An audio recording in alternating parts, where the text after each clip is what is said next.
No, you'll be looking at that. See, directly opposite you, you'll have the business paper and you'll be able to see who's on TV. Oh, well done. The camera's up there. I know. It's not going to look over your shoulder like that anymore. Which will be better. It's going to have a wide view of welcome, councillors, members of the public and staff, present in person, joining us online and watching via YouTube this evening. I declare this meeting of Bayside Council open at 7:05 p.m. Councillors and those present in the chamber are reminded to conduct themselves in a polite and professional manner, keep communication factual, use appropriate language and tone. Council and committee meetings are live streamed and recorded via YouTube. Please therefore treat everyone with dignity, respect and do not use any defamatory or derogatory remarks. Defamation laws do apply to addresses in the public forum. Members of the public that have registered to speak in person will be called forward during the public forum. Please proceed to the lectern. Members of the public that have registered to address the council by audio-visual link are asked to keep your microphone muted and video off until invited to speak. Please note speakers will not be able to present material as part of their speaking time or share their screen. Councillors are reminded of their obligations to conduct themselves in a professional and respectful manner under the obligations of Council's Code of Meeting Practice in the interest of good governance and to adhere to meeting etiquette. All present are reminded that the YouTube video recording is an official record of Council and will be accessible via YouTube in accordance with the Code of Meeting Practice. No other recordings are permitted and all present should ensure that there are no video recordings, audio recordings or photographs taken. In case of emergency, please follow the instructions of the council staff, exit via the Town Hall foyer and proceed to the evacuation point. That being said, councillors, I would just like to begin by acknowledging the Bidjigal clan, the traditional owners of the land on which we meet and work, and acknowledge the Gadigal people of the Eora Nation. I pay respects on behalf of Council to their elders past, present and emerging. I now invite Pastor Andrew Harper from the Bay City Church, Arncliffe, to open our meeting in prayer. God, we just begin tonight by thanking you for the peace that we enjoy in our nation. And we extend a prayer towards the world, God. We just thank you right now that we just pray that you would move to bring peace in the Middle East and in the Ukraine. And God, more than anything, the loss of life. God, we direct our prayers to our nation, in particular to the Bayside area, God, and we just once again lift up all those that families, individuals that are struggling, God. We just pray into mental health. We pray into poverty, God, with those that just can't make ends meet in this season, God. And we just pray for their welfare. We pray for their ability to raise their families, to have food security, God. And God, ultimately also we pray for this democratic process. I pray for the councillors. I thank you for every elected councillor here. I pray and thank you for their time that they put towards our community. And we pray for our mayor in particular, God. We thank you for his service to our community. And we pray for every decision tonight and from tonight, God, that you would have your way in our community on behalf of the community. In your mighty name, amen.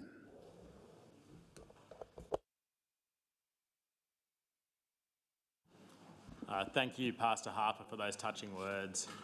We now move to condolences. We have one condolence tonight for Uncle Vic Sims. I was saddened, like I think many councillors in the room, to learn of Uncle Vic's recent passing. Known to many by his nickname Bunno, he was born on the La Perouse mission in 1946. The mission system is, I think, sadly a real stain on our history. And if you go out to La Perouse today, there is still the community around that mission where people were forcibly displaced to. And he was born into that environment, but he spent his life making an incredible difference in our community. He rose to prominence as a child prodigy, where he began his professional singing career at the remarkable age of 11. He released his debut single, The Yo-Yo Heart, when he was 15 years old, and he became a household name with appearances on popular TV programs like The Johnny O'Keefe Show, Bandstand and 6 O'Clock Rock. A little bit before my time, but they still echo through history. His groundbreaking album, The Loner, composed and recorded at the Bathurst Jail, is recognised as one of the first Aboriginal protest albums in Australia. He was acknowledged with the Outstanding Contribution to Aboriginal Music Award at the Deadlies in 2001. He was also inducted in the National Film and Sound Archive Registry. Uncle Vic was an active member of the La Perouse Local Aboriginal Land Council and dedicated much of his later years to his community, including delivering on-country educational experiences to over 1,200 first-year medical students at the University of New South Wales. In 2024, he was awarded an honorary doctorate from the University of New South Wales in recognition of his 15 years of service to cultural education and to his community. He will be remembered as a musical trailblazer who leaves behind an impressive body of work and a significant legacy as a community and cultural leader. Vic is survived by his wife Joan, 4 children, 15 grandchildren and 6 great-grandchildren. On behalf of Bayside Council, I extend our deepest condolences to Uncle Vic's family, his extended family and his community. Would any councillors like to speak? Councillor Kassim. Yes, thank you. I was privileged to go along to the funeral, and I'd just like to say that personally, how touching it is always to see how community comes together, how mob comes together in times like that.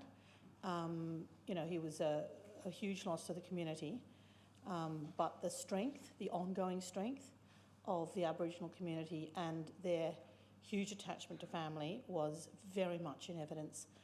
So yes, just like to very much endorse what the Mayor has said, and in condolence to the family and the whole community. You, Councillor Kassim. Any further speakers? No, councillors, thank you. Are there any further condolences, councillors? No, thank you. Ballet, Uncle Vic. We now move forward to presentations at tonight's meetings. We have a number of certificates to present this evening. First of all, we have one of our fantastic Christmas lights competitions winners who was unable to join us at our last meeting in December. The first certificate we're presenting this evening is to Miss Tiani Rubel, one of the joint winners from last year's competition. These lights were an incredible display with her creative vision and attention to detail, and really, I think, part of that overall program fostering the spirit of Christmas in our area. Tiani, if you'd like to come up to receive the certificate, and councillors, anyone who'd like to join, if you can just join us up here, please.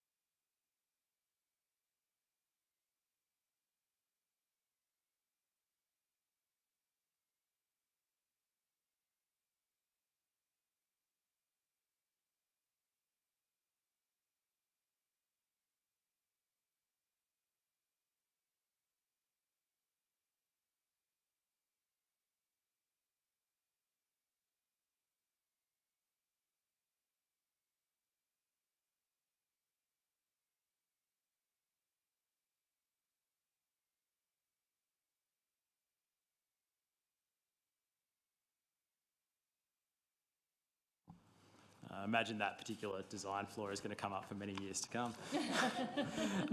Next up, another one of our winners from our Christmas competitions. Our second certificate this evening is presented to Miss Anna On, one of the joint winners of our Christmas card competition for 2024. Another fantastic design. We're proud to recognise her contribution to this year's competition. So congratulations, Hannah. Please come up. And any councillors who'd like to join us for a photo, please jump up.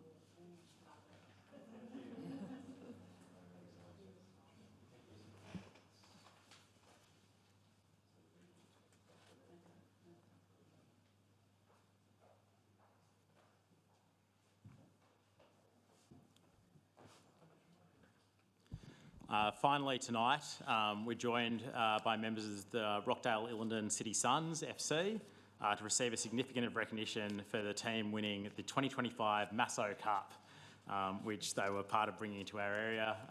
I'm sure many councillors are familiar with this, but there are a number of football clubs across New South Wales, and I believe the ACT as well, with proud Macedonian roots. I think these NPL clubs in particular really bring something special to our area. You can see the cup over there.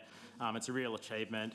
I'd like to invite all the club representatives up to be acknowledged by council and invite any councillors down to speak. And are there any other councillors who'd like to speak to this? Yes. Councillor Saravinovsky. Thank you, Mr. Mayor. Also, thank you for accepting my nomination for a certificate for Rockdale Linden Football Club. Tonight, we are here to recognise the achievements of Rockdale Linden Football Club, a club that has redefined excellence in the football world, both on and off the field. Their record-breaking 2024 NPL Premiership has set a new standard of dominance in the game, with the most recorded points in history and the best goal difference we've ever seen. The level of success they've achieved speaks volumes, not only about the players' dedication and skill, but also about the leadership, the vision and the values that drive this club. Now, unfortunately, the Baker, the nickname The Baker, isn't here with us today, or by his full name, Alek Jurasevski. Alek truly cemented his place in history, winning back-to-back NPL Player of the Year awards and back-to-back Golden Boots. His individual accomplishments mirror the club's success and showcase what can be achieved with hard work, determination, and a true love for the game. And if that wasn't enough, Rockdale didn't stop in 2024. They continued their winning form into 2025, taking home the prestigious Maso Cup, winning both the under-18s and first-grade men's tournaments, as the Maso Cup is played all around the country. And to have claimed 8 in just 15 years, 53% of Maso Cups made its way home to Rockdale Linden's trophy cabinet. This speaks volumes about the club's consistency and commitment to excellence. As a former player myself, I couldn't be more proud of the club that I joined as a young kid and left as an adult. To see where it has come today is a testament to the hard work of the coaches, the players and the supporters who have poured their heart and soul into this club. But let us all remember, this recognition is just not a moment in time. It is a reminder of the strength of community and the power of sport to unite us all. We must continue to support and wish our local clubs the best of luck, especially Rockdale Linden, as they strive to do one better this year, as they aim for back-to-back premierships and finally be crowned as champions. Thank you very much. Thank you, Councillor Saravinovsky. Councillors, are there any further speakers? No, look, I'd just like to reiterate, in the NPL, there's a sort of a semi-professional league, I think more professional than most, but Rockdale Linden are a community club that compete against clubs with, these are the sort of big RSL style clubs. They are pokies, they're backed by big money. Rockdale Linden is supported by our community. So I'd just like to congratulate them again on their fantastic work and invite them up to receive the certificate. And any councillors who'd like to join, please join.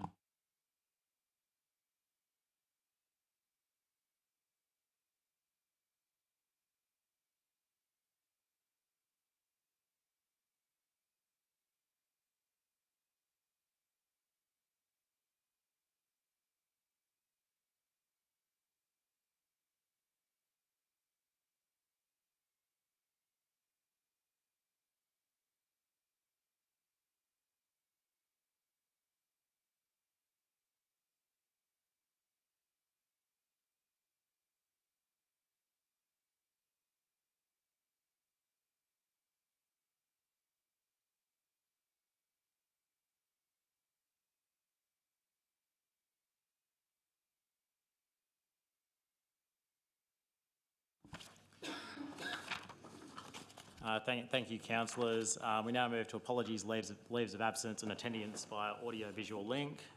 We have a leave of absence request for Councillor Scott Morrissey. Do I have a mover and seconder? Moved Councillor Curry, seconded Councillor Kasim. All those in favour, all those against, declare that carried. Do we have anyone attending via audio-visual link? Councillor Dusku, I believe is attending via audio-visual link. Councillors participating via audio-visual link are reminded to ensure that your camera is turned on to participate in the meeting, and I'm sure she'll rejoin us shortly. Do I have a mover and a seconder for the councillor attending online? Moved Councillor Boudeleau, seconded Councillor Bezic. All those in favour, all those against, declare that carried. Disclosures of interest. Does any councillor wish to make any disclosure of interest? Councillor Curry. Councillor Bezic. Councillor Boudeleau. Councillor Strong. Councillor Sim. Councillor Brederhoft. Councillor Savranovsky. Yes, Mr. Mayor. I'd like to, I'm not sure what the item number is for the Brighton Baths. Yep. Less than significant, but pecuniary interest, and I will leave the chamber when the matter is discussed. Due to the fact that my brother had his christening close to 2 decades ago there, and I have been invited as a family events have been held there in the past, over a 2-decade period. Councillor Savranovsky. Councillor Naji. Thank you, Mr. Mayor. I'll declare a conflict of interest on CPE 25.001, that's on 12.1, on the basis that I am a delegate of the City Eastern Panel. The same basis on 12.1 again, CPE 25.002. Another one is 12.1 on CPE E25.003 and also CPE 25.004, and the last one is CPE 25.005. Thank you. All the same basis. Conflict of interest. Thank you. Thank you, Councillor Naji. Councillor Awada. Thank you, Mr. Mayor. I think they're separate, but I think declaring on item 12.1 CPE 25.001, 002, 003, 004, 005 on the basis that I'm a delegate on the Sydney Eastern City Planning Panel, and I'd leave the meeting for consideration and voting on the matter. I'm also declaring interest on item 12.3. Sorry, did you get that email? Yeah, 12.3 CS 25.005. Declare significant non-pecuniary interest on the basis that the owner of Sweet Beirut is a friend of mine, and I would be leaving the chamber for consideration and voting on the matter. Thank you. Thank you, Councillor Awada. Councillor Barlow. Councillor Poulos. I will be declaring an interest. It's less than significant non-pecuniary interest, as I believe the applicant is a former councillor from Sutherland Shire Council. Councillor Poulos. Councillor Douglas. Councillor Dusku. We're back online. Sorry, Councillor Bezic. Yeah, just in 12.6, BTC 25.016. My son attends Scots, and that's the bus zone involved in that area, so I'll be declaring I won't be participating in the Sorry, what was the number? Oh, it was 12.6. Yep. BTC 25.016. Thank you, Councillor Bezic. Do we have Councillor Discu back? No. Myself, I declare a less than significant non-pecuniary interest in item 13.15, assistance for businesses affected by the construction of the M6 freeway, on the basis that I work for the Minister for Small Business, and foreseeably this motion could be dealt with by him, but I'll still absent myself out of abundance of caution. Councillors, we might check in with Councillor Discu when she gets back. Any further conflicts of interest, disclosures of conflicts of interest? No, thank you, councillors.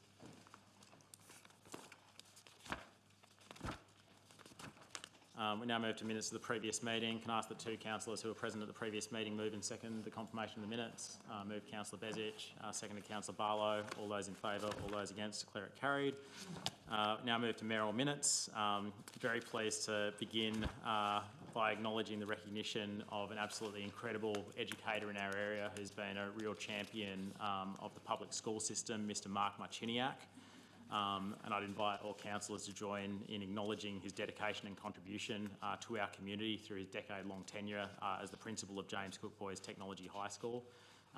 We're very sad to lose him, but he's going on to bigger and better things in the education department. But I can say through all of my time knowing Mark, he has had such passion for our community, ensuring that that young people in our community have a fantastic option through our public schooling system. When he started at James Cook, and he'd be able to say this much better than I can, and I'd invite him up to do so. But I think they had less than 200, they had well under 200 students. I think it might have been significantly south of that. And how he's grown that school and revitalised it, I think is a real testament to his skills as a principal, as an educator, and as a person who deeply cares about young people and their futures. I won't go into the details in the Mayoral minute of just what he's done. I think councillors can take it as read, but I think finishing his tenure with that school, transitioning into a co-ed high school, which for so long has been a real goal in this area, to change the face of public high schooling, that certainly wouldn't have happened without Mark's dedication. So our loss is the department's gain, and we get to share him with the entire state now. So I'd like to invite Mark up to say a few words, please.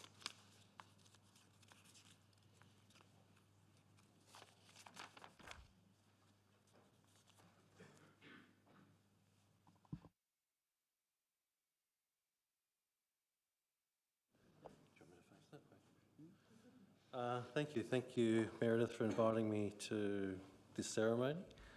I didn't think I was actually going to do a speech today, but you never know. It's probably my departing speech as a principal. I would like to thank all the councillors and the mayors and the deputy mayors that I've been able to work closely with over the last 10 years.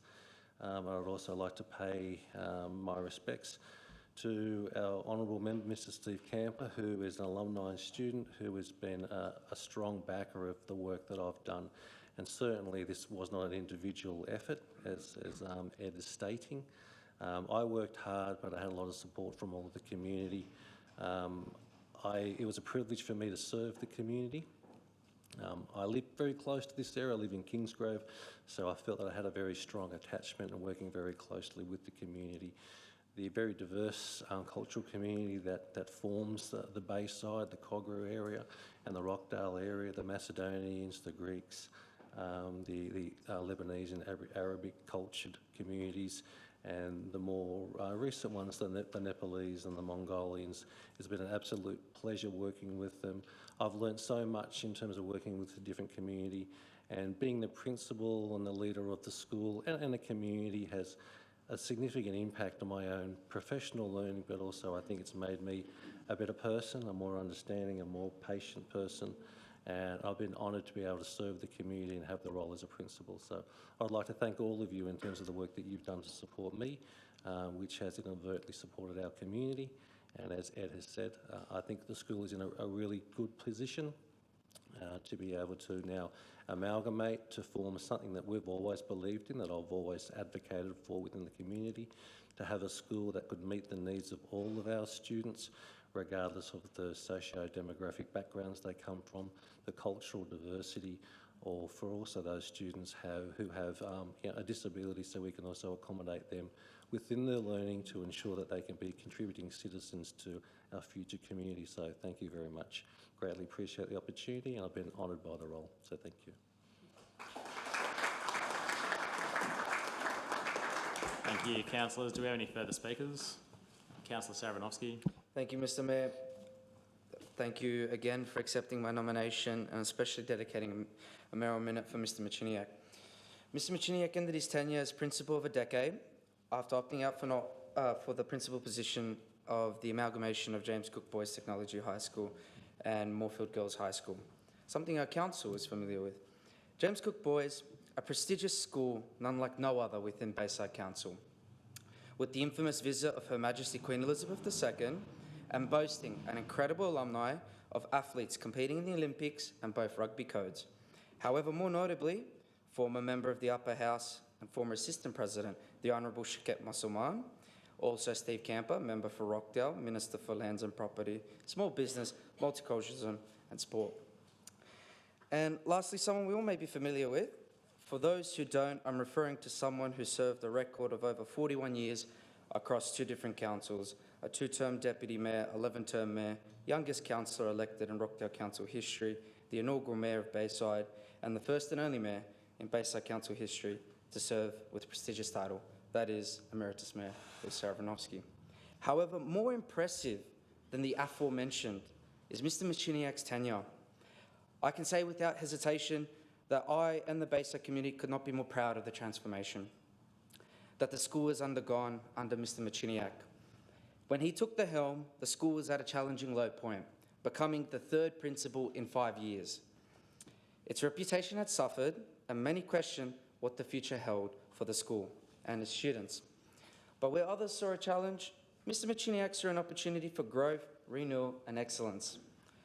Through his unwavering vision, hard work, and leadership, Mr. Machiniak rebuilt the school's tarnished reputation. The true measure of Mr. Machiniak's success lies in his ability to rebuild the culture of the school. Under his guidance, he created an environment that fostered academic excellence, respect, and personal growth. And apologies.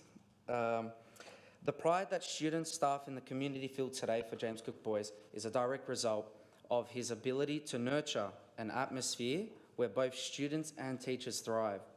During his tenure, enrolment numbers have tripled in Year 7 enrolments, reducing suspension rates by 70% within the first 4 years, and academic performance has consistently improved.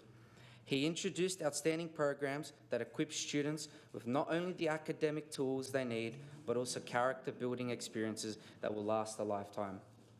As an ex-student of James Cook Boys, albeit for a short amount of time before moving to GRC, I do have to apologise to Mr. Machiniak for that, as he did beg me to stay. However, I have seen firsthand the transformation Mr. Machiniak has led. His legacy is now deeply woven into the fabric of this school, and I know with confidence that his influence will continue to resonate for generations to come. The future alumni who will walk through the halls as the past did when excelling in their careers and lives will carry with them the lessons instilled by Mr. Machiniak's leadership, lessons of resilience, hard work, and the pursuit of excellence. So on behalf of the Council, I would like to thank Mr. Machiniak for his service and wish him the best of luck in his new role at the Department of Education. Thank you. Thank you. So we're not done yet with you, Mark. Councillors, any further speakers? Put the motion. All those in favour, all those against, declare that carried. Councillors, we have a small certificate for Mr. Marchiniak. If you could please come up and join us, and any other councillors who'd like to join.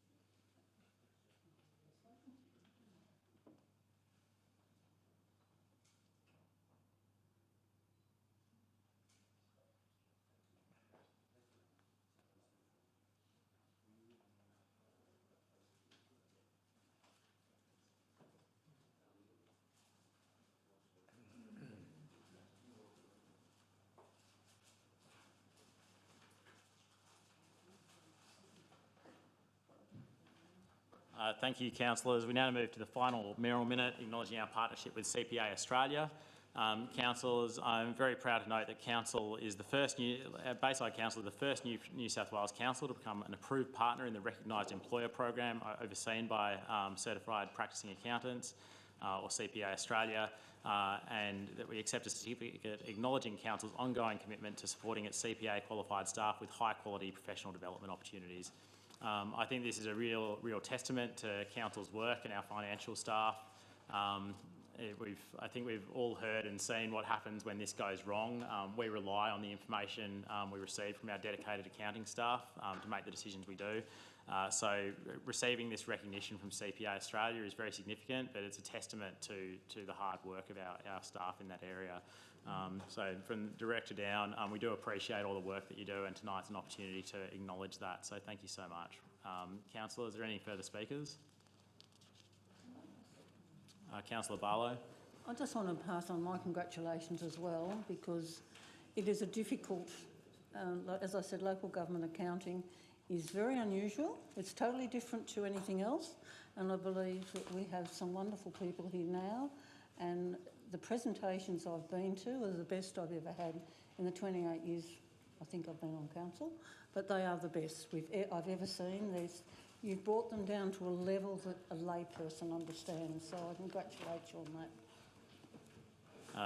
Thank you, councillors. Any further speakers? All those in favour, all those against, declare that carried. And I think in a rare turn of events, we are receiving a certificate for this as Bayside Council, so we'll receive that on behalf of council, but also invite all of our accounting staff up to receive that with us, because really this is a testament to your work.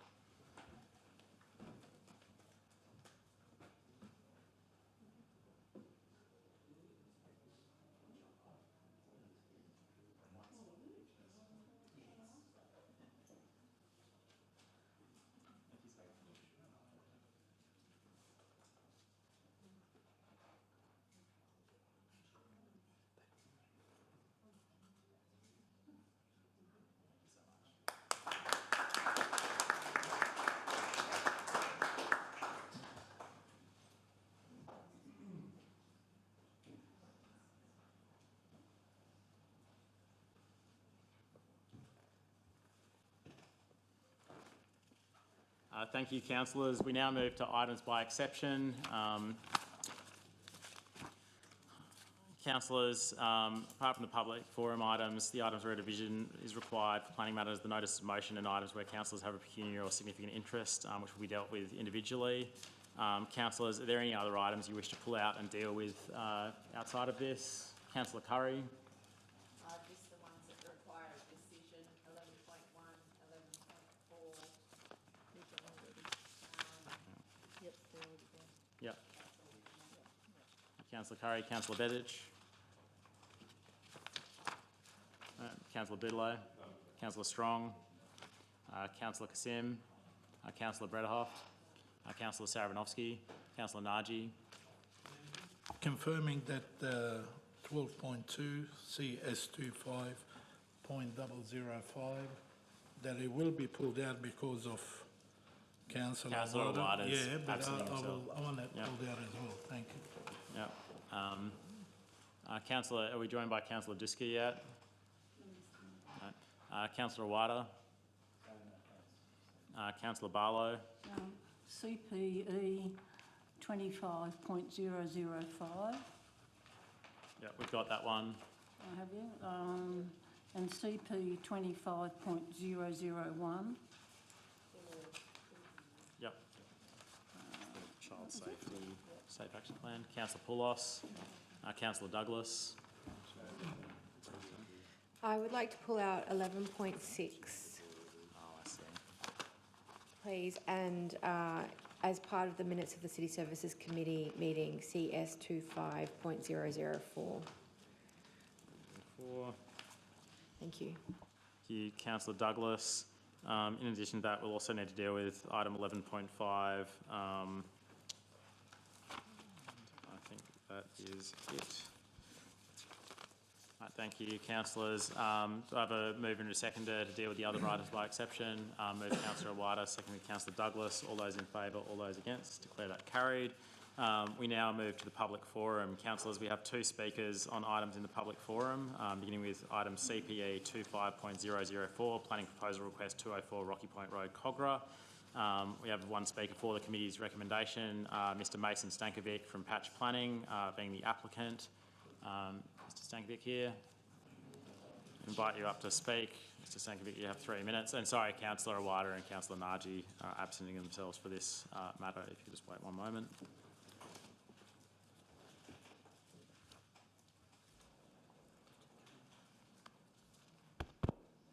Thank you, Mr Stankovic.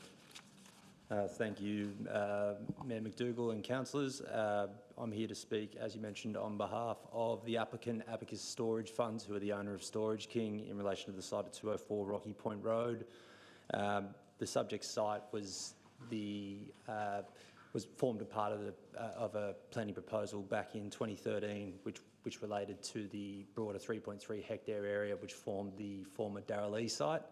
As a part of that process, the site was zoned E3 productivity support. The rezoning itself there was some controversy around that at the time associated with increased densities, predominantly in relation to the residential component. It was the first planning proposal, I believe, that actually went through the Gateway review process, and local plan making rights were given to the department. Through that process, as I said, the site was zoned from an IN. The subject site forms about a 3,000 square metre portion of that 3.3 hectare site. It was zoned from IN2, where the former factory was, to B6, which is now the equivalent to your E3 productivity support zoning. Upon finalisation, we went on a very deep dive in relation to this site. The previous planner before patch planning overtook was unaware of the application of a height plane clause. The height plane clause was initially envisaged for the residential portion of the site. However, sort of late in what appears to have occurred during the finalisation of the planning proposal, either as a product of error or as a product of heist, it was applied to the entirety of the site. Now, that had the effect of effectively sterilising a large part of the site for development. We've worked closely with the council, so I'd like to thank council staff as well as the LPP in terms of coming to a proposal that is able to be supported. That looks to replace the height plane clause with the application of the design excellence clause. Now, that design excellence clause will apply through identification of the site on the design excellence map, and it will ensure that the right outcome is able to occur at a later date, should it be able to proceed beyond gateway determination and be supported for finalisation. I think it's a really good outcome. It balances both the ability to develop the site along with the need to respond to the surrounding context. That's your time, Mr. Sankey. No problem. But yeah, I was really here more so to answer any questions if they came about, but otherwise obviously in support of the recommendation. Thank you. Councillors, any questions? No. Do we have a move and a seconder? Move Councillor Bezic, seconded Councillor Strong. Councillors, any discussion? You can sit down, Mr. Sankey. No discussion. Councillors, this is a planning matter. It needs to be dealt with by way of division. All those in favour, please raise your right hand. That's unanimous. Thank you, councillors. Can I invite Councillor Awada and Councillor Naji back into the room?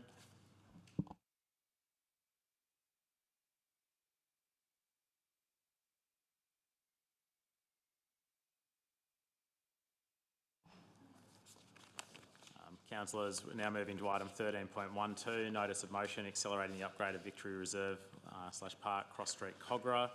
Speaking for the motion, Mr. Rogelio Figueroa, interested resident. Thank you, Mr. Figueroa. You have 3 minutes to speak.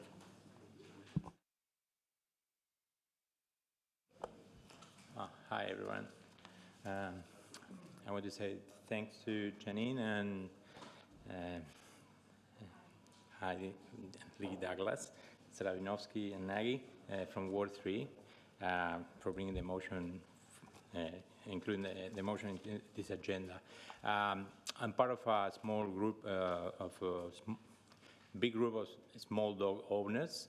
We live close to Victory Reserve, and what we're asking is to bring the park upgrade forward to 24, 25, 26 or 25 financial year budget, and so the upgrade get done this year.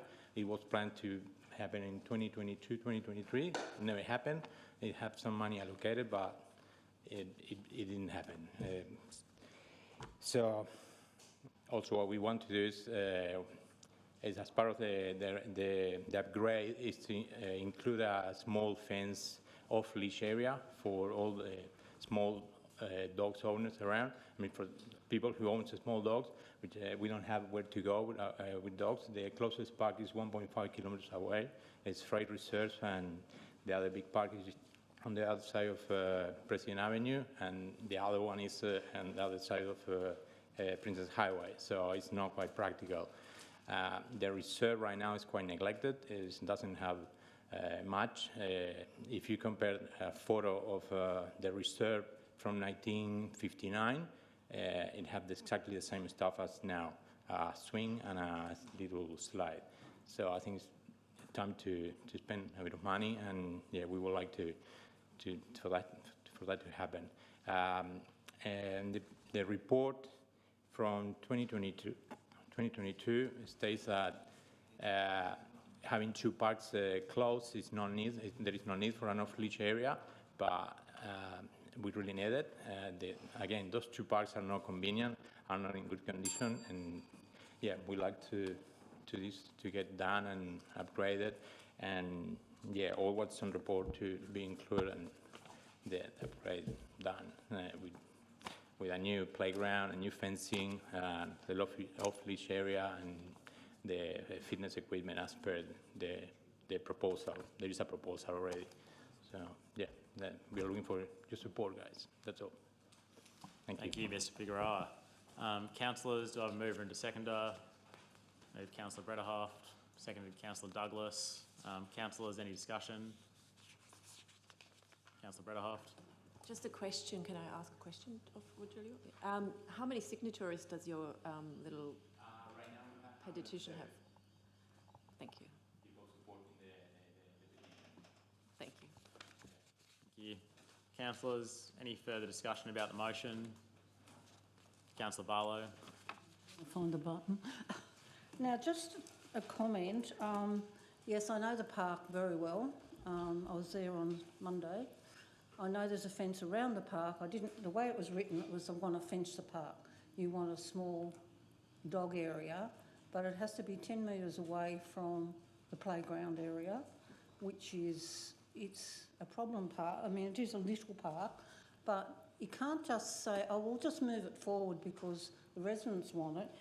You've actually got in your Ward 3 in our map, you've got one in King Street Mall. Now, you should be looking at maybe reallocating the money in one of the other, your Ward 3. Now, King Street Mall, I know, has had new playground equipment. I know Kit Victor Reserve needs new playground equipment. I know that. I know Tyndale Reserve, playground equipment's 20 years old. So there's a lot of parks around that need fixing. Now, if King Street Mall, I feel you should be asking why they've had new equipment, they've been built, and it's not as long as the other two parks. So I'd be looking at us reallocating and maybe looking in your own ward, because you've got two parks there that are up for reallocating new playgrounds, so maybe you should be looking at that. So I would move a motion that it has further investigation.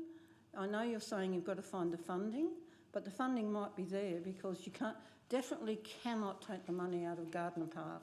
That has to be done. That's a very old park. But King Street, in the King Street Mall, if it's the one in King Street, you could be looking at that. So I'm saying that move the motion that it's got further investigation in the fact of there's other parks in the area. So I'm just saying move that a foreshadow motion that we just move the park, move further investigation, and look at it that way. And I'm not sure about a dog park and a playground in that small area. So there's a little bit of extra information you've got to get. Sorry, Councillor Barlow, I think just to clarify, because this is a spending proposal and it's about reprioritising the budget, it will need to come back as part of our operational plan and capital works program regardless. An explicit decision will need to be changed that change that. So to be clear to the residents, there does need to be a further decision after this to actually allocate the funding, because we can't allocate the funding for this in this meeting tonight. But it will come back to the committee, and they'll consider how to reprioritise our budget to support this project if that's what councillors decide. Councillors, any further discussion? No. All those in favour? All those against, declare that carried. For the purpose of the residents, the motion has been passed, and thank you for your participation tonight. Councillors, we now move to reports to council, starting with item 11.1, Waste Conference 2025, call for nominations to attend. Councillors, do I have a mover and a seconder? Move Councillor Bezic, seconded Councillor Douglas. Councillors, do we have any nominations? I'd like to nominate myself. I think I saw Councillor Bezic, Councillor Strong, Councillor Kasim, Councillor Savranovsky, Councillor Naji, Councillor Rawada, Councillor Poulos. Councillor Douglas, did you have your hand up? I did have my hand up, but I wanted to make it a tentative. But I did want to just say something about our meeting with SS Rock, the South Sydney Region of Councils this week, where they said that we've only got 5 years left of landfill for the Sydney area. So we actually have a waste crisis. So it is really important that we have lots of councillors from Bayside Council there this year taking it very seriously and coming back with solutions. Thank you, Councillor Douglas. Sorry, Councillor Bredhoft. Want to attend as well? No. So if we can put all those councillors who wish to attend down on the list, and I think as per standard practice, any councillors who would like to attend, would really encourage attendance to this conference. It's a great conference, and I think we're very lucky at Bayside to have fantastic staff in this space. All of our outdoor staff, Mr. Lajocco, Mr. Clissold do an incredible job with our waste services and are going through a big transition at the moment, so thank you to them for all their work. I have perfect faith that they will get us through this waste crisis, as they have when our recycling exports were shut down, and I'm sure they will continue to do so. Councillors, all those in favour, all those against, declare that carried. Item 11.4, Sydney Airport Community Forum, nomination for councillor and alternative councillor representative. Councillors, do I have a mover and a seconder? Move Councillor Douglas, seconded Councillor Curry. Do we have any nominations? Sorry, I nominate Councillor Boudeleau. Councillors, any other nominations? Councillor Poulos, Councillor Douglas. Can I nominate myself? Sure. Councillor Kasim, yeah. Councillor Poulos, did you also want to be a representative? How many councillors are we allowed to have on this? Is there a limit? I think it's one and an Yeah, so we're nominating effectively two alternates to this as representatives. We have 4 councillors nominating in the... I'm happy to withdraw my nomination. Thank you, Councillor Douglas. Anyone else?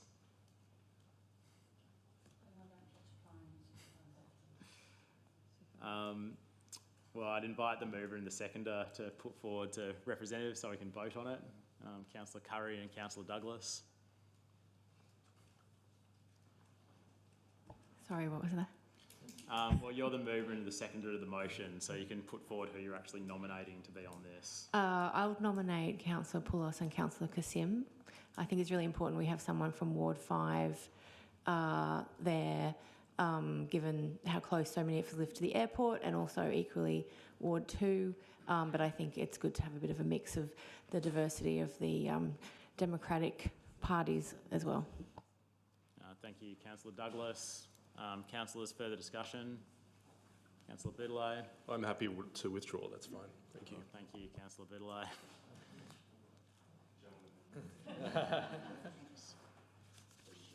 Peace in our times. Councillors, further discussion?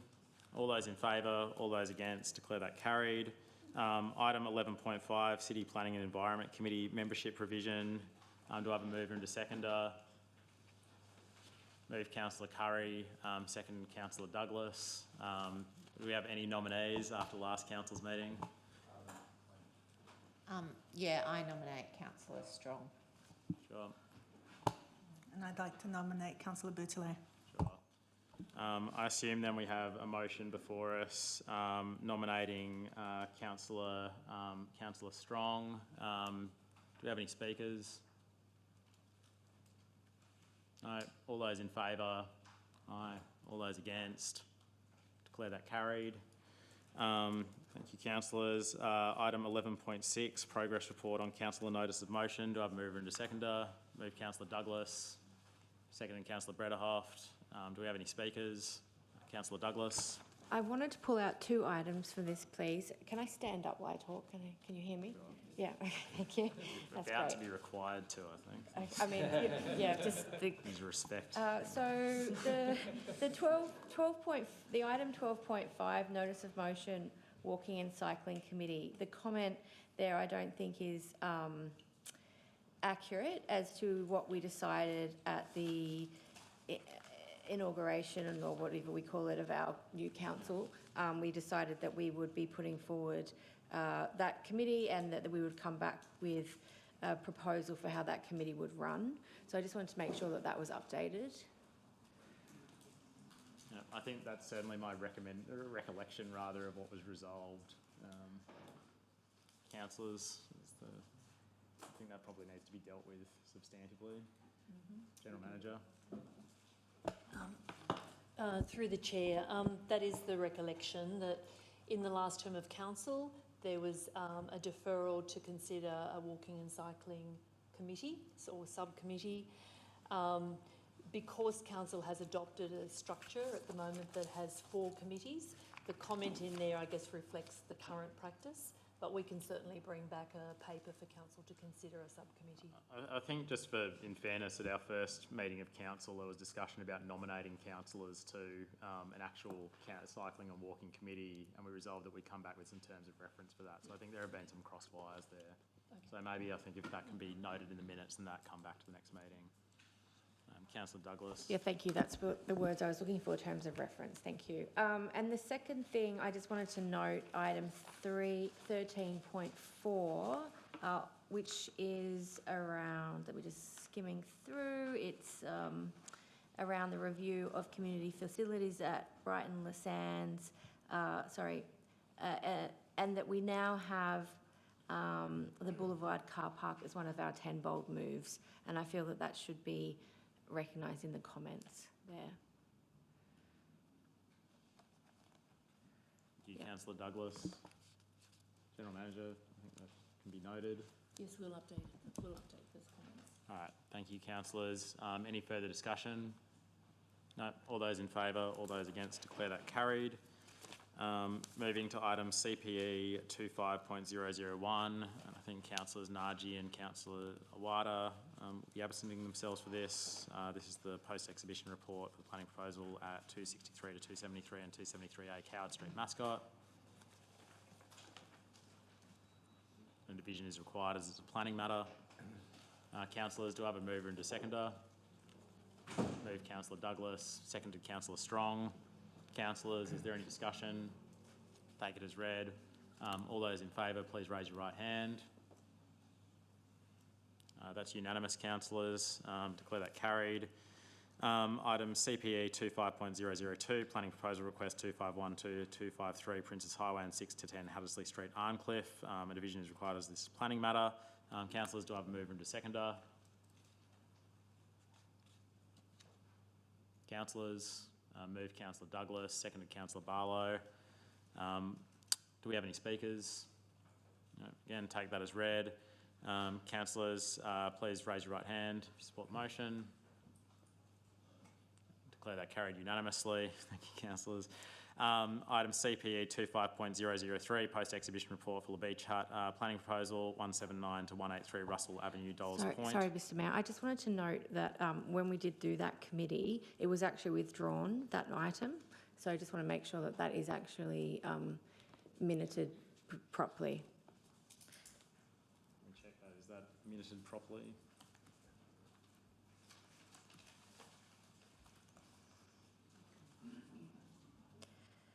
Because the link that it takes us back to doesn't seem to have that in the minutes. It's got the officer's recommendation, but not the withdrawal of the matter from council on the night from the proponent. Yeah, I think in a minute, I think you're quite right, Councillor Douglas, that this still has the original officer's recommendation. So can we note that in the minutes that that's incorrectly reflected, and that what we're voting on tonight should actually be what happened at the committee, not what's written in the business paper?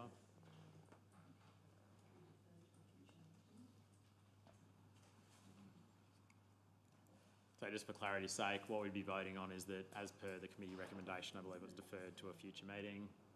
Councillors, any discussion? All those in favour, please raise your right hand. I think that's Councillor Strong, Councillor Kasim. Declare that carried unanimously. Thank you, councillors. Item CPE 25.005, R3 medium density residential planning proposal. Councillors, do I have a mover and a seconder? Moved Councillor Kasim, seconded Councillor Poulos. Do I have any speakers? Councillor Barlow. It's just a comment that, no, I can't get it, was the fact that we're being forced into the heights of buildings, smaller blocks of land. We have a tree canopy problem in this area, and we're now going to have no backyards. And in all of this, the state government has not designated any local green space, which they should be purchasing, not us, because we will have to provide more open space for the residents that have no backyards, and even a small backyard. I think it's 3 metres to the back fence now, which is ridiculous. I'm lucky I've got I did have a BMX track through there at one stage when we dug up the sewer, so the kids had a great time. So I'm just saying that really we should be saying to the state government, they need to rethink the size of the land, for the fact of no one will be able to they'll grow a shrub, but they won't be growing a tree anywhere. So we're actually going to reduce our tree canopy further because no one will have a backyard. That's all. I'm just stating the fact that I think it's ridiculous that they're trying to concrete everything. Thank you. Councillor Barlow, take that as a comment. Any further discussion, councillors? Sorry, I didn't actually want to second the motion. I was actually just seconding Councillor Barlow. So if you want to just retract my... Sure. Do we have another seconder for the motion? Seconded Councillor Bezic. Any further discussion, councillors? All those in favour? All those against? Oh, sorry, it's a division. Councillors, if you're in favour of the motion, please raise your right hand. Councillor Curry, Councillor Morrissey, Councillor Strong, Councillor Kasim, Councillor Brederhoff, Councillor Sarabanovsky, Councillor Douglas and myself. All those against? Councillor Boudeleau, Councillor Barlow and Councillor Poulos. Declare the motion carried. Can we now invite Councillor Awada and Councillor Naji back into the room, please?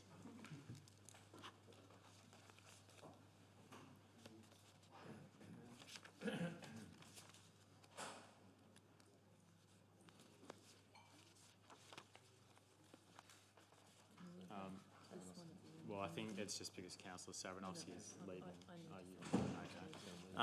Councillors, for item CWA 25.001, all the matters discussed would need to be discussed in a confidential session. So I'd suggest a procedural motion that this be considered at the end of the meeting. We'd move into confidential session.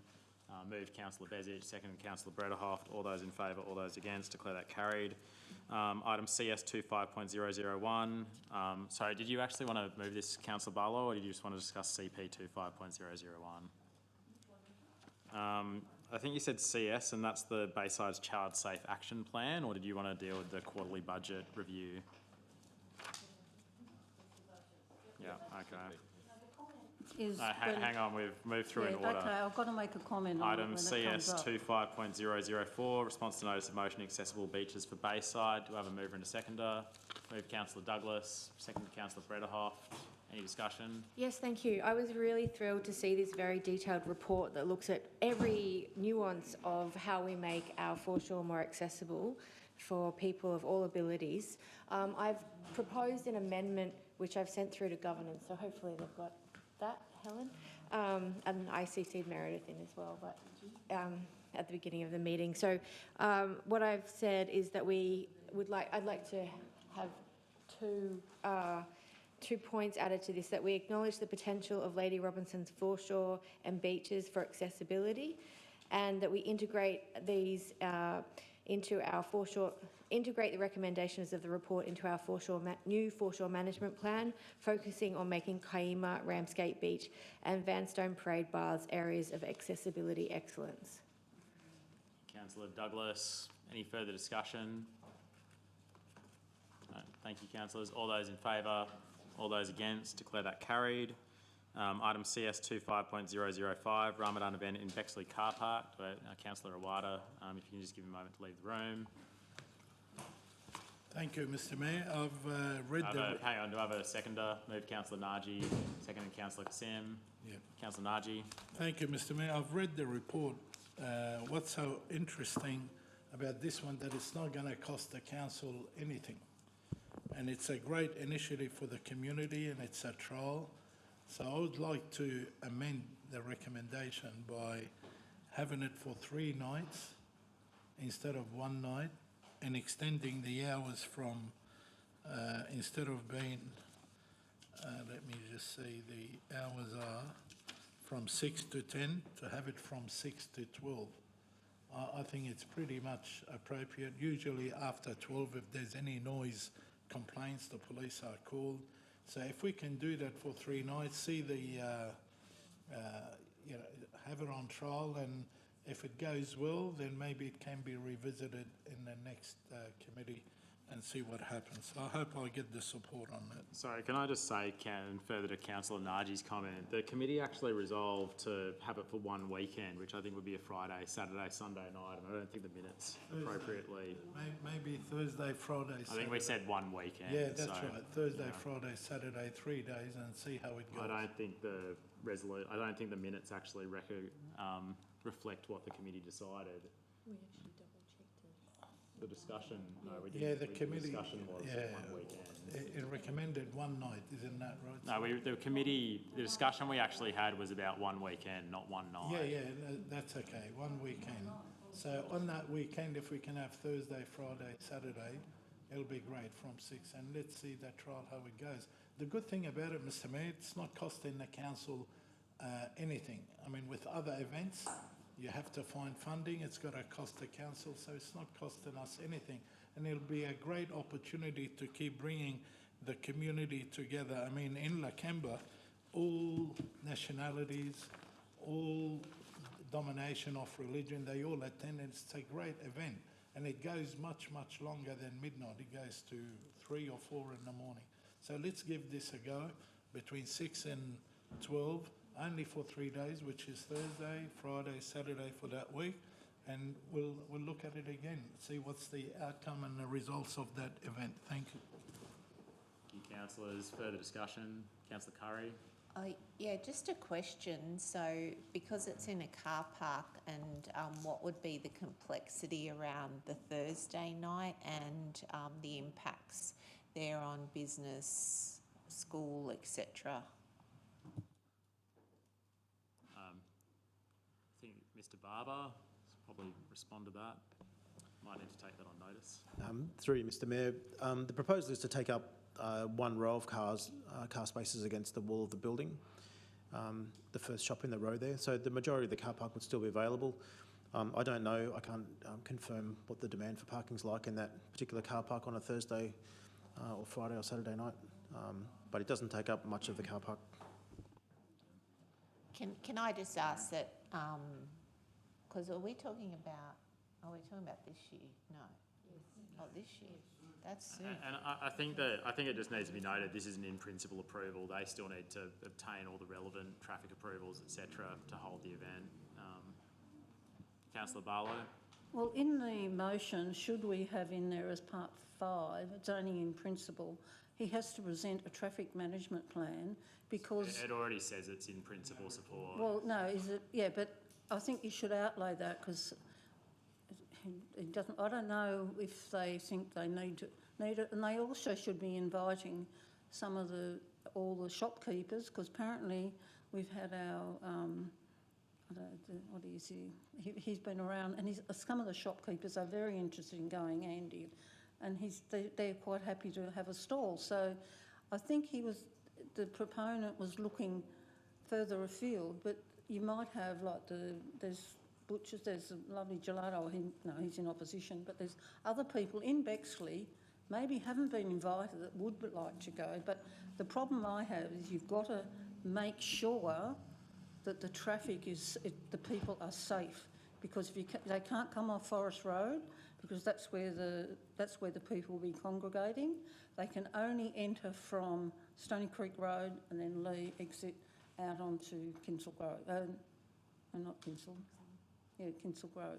So that's the main part, and until that is done, you can't approve anything. And hopefully he doesn't misunderstand the fact that, yes, you've got an in-principle approval for 3 nights, but it is the pedestrians that you've got to worry about, because there will be a conflict as long as, except if they block off that little section outside his shop so that they've got the rest of the car park is secure.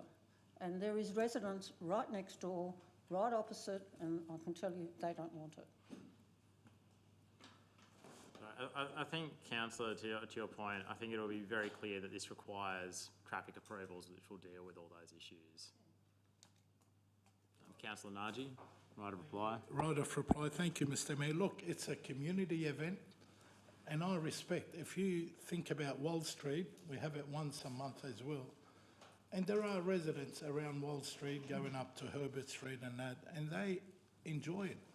I mean, all councillors attended as well. Most councillors have attended that event and they loved it. The community loved it. This is a community event and we need to make sure that we cater for our community. As for the impact, in regards to the question, the impact on the businesses wanted there. They wanted they wanted the event to be there. As for the car parking, yes, of course, sorry, I'll go back one step back. All our events, they have to have a traffic management, a traffic survey, whatever you call it. But if we're talking about parking, yeah, you might lose a row of car parking in that vicinity. But if you know the area so well, just across the road, turn left into Albion Street, and there's a massive car park for the community. So I don't think the parking would be an issue or a problem. And again, it's only for 3 days.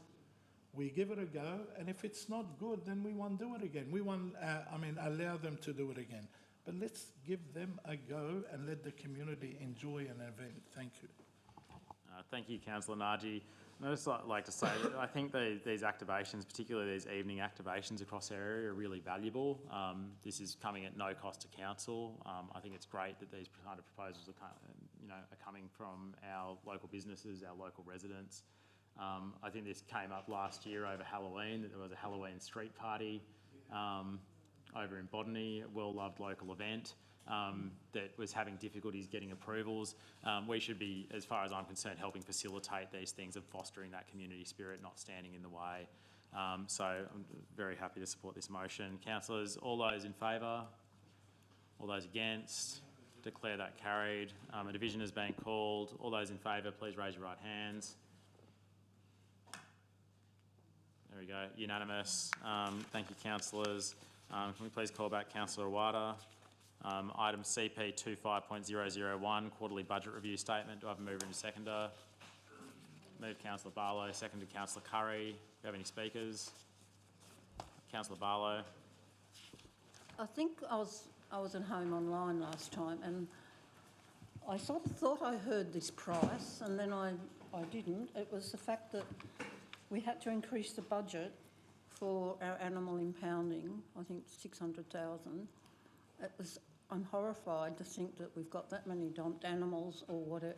And I know the council is working at, they're actually negotiating a different contract with another pound, but it's sad to think that we have so many animals that are dumped or unclaimed, and the fact that we as a council have to fund that. But the bit that I found was Department of Local Government get 88% of all the fees. We get virtually nothing. So we're doing the work for someone that doesn't do anything, and I believe that we should be writing to the Minister of Local Government to find out how that inequality can be adjusted. so that the council that's doing the work, finding the animals, they get the money, not the department. I think it's Department of Local Government. So I feel that should be, and maybe another item or something later on, but it's the fact that, one, it's costing the ratepayers a lot of money and we're getting nothing for it. It's all going somewhere else. So I feel that it's highlighted, we need to highlight that and us, the Minister for Local Government, to look into it and adjust it to it's every council's affected, so I feel we should be at the forefront of trying to adjust the budget in favour of all ratepayers. Thank you, Councillor Barlow. Is there any further discussion? No, thank you, councillors. All those in favour? All those against? Declare that carried. Item BTC 25.016, Malua Street, Dolls Point. Councillor Bezic. Wait while Councillor Bezic walks out of the room.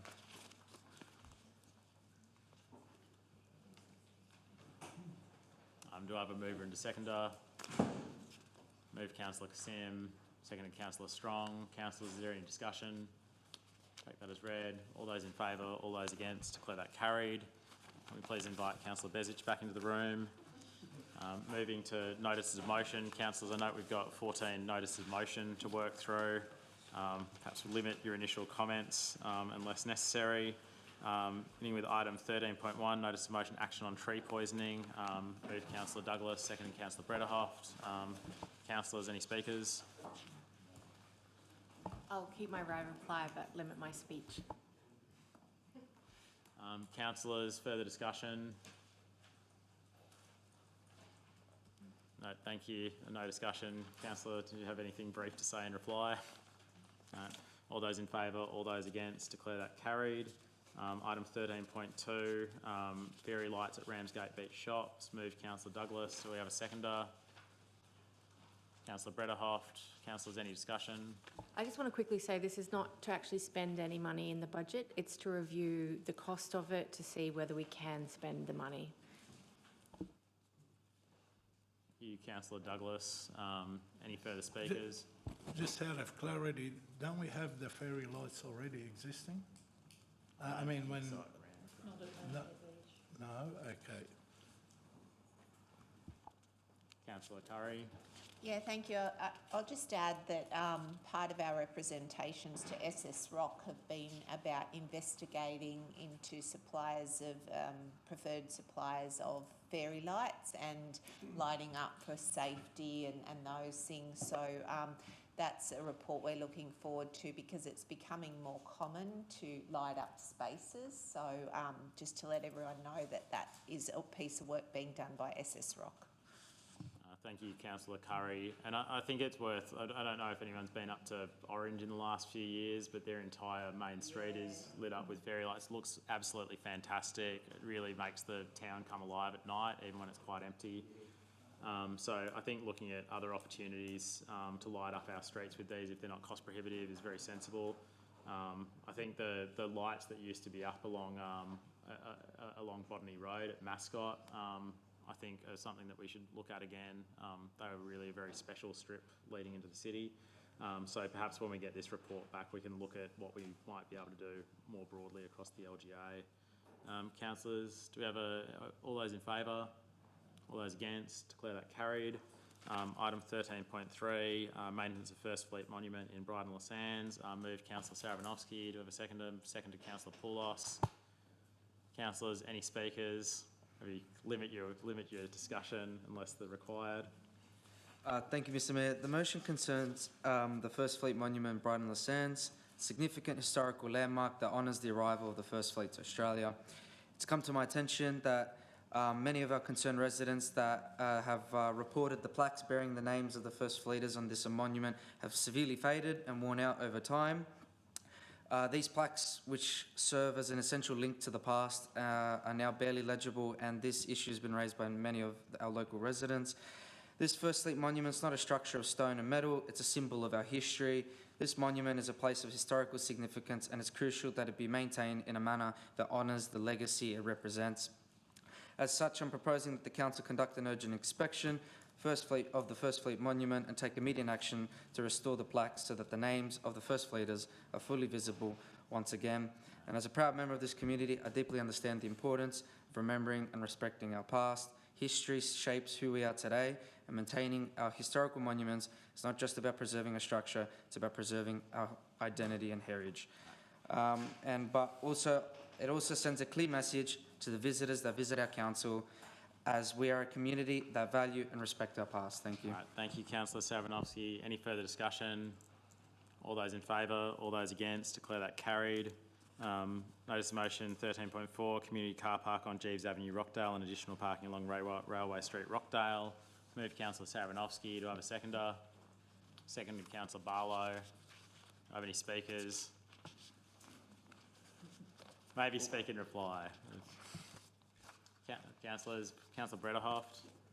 I'd like to add an amendment to, to also include an investigation into the bus routes that come from particularly Brighton to Rockdale, so that we don't focus only on the cars, but also ask New South Wales Transport to look in the bus routes. That I understand there's not many buses got from Brighton to the city, and so we could to include that. Sorry, can you please repeat that? Yes. You're asking the council to ask Transport New South Wales to update the car park, right? And can we add something also to update a more generous look at the bus routes as well for Transport New South Wales, so that we don't focus on cars only, but that we sort of focus on active transport and activation of particularly bus routes that we have. I think it would be adding a point 3 to something along the lines of the council investigates the provision of bus services at Rockdale as well. Yes.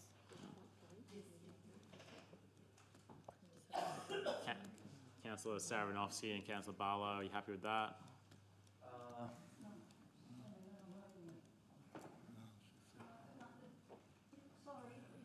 It actually doesn't connect with the car park. I would have thought part 3 would be make representation to your local member while they're in government, because that's where Cogra got their car park, and that's what we've looked at that car park for quite a few years, over the years. So I would be, the bus routes would be a separate thing altogether. It's nothing to do with the car park, so I wouldn't accept that, but I'd accept that we write to the local member to help, he's the one that'll have the clout to get something done, hopefully. Councillor Saranovsky. I absolutely agree with Councillor Barlow. I wouldn't agree with it. And I'd also second that we should write to the local member. All right. So I think it's the council writes the member for Rockdale regarding the provision of further bus routes from Brighton to Rockdale.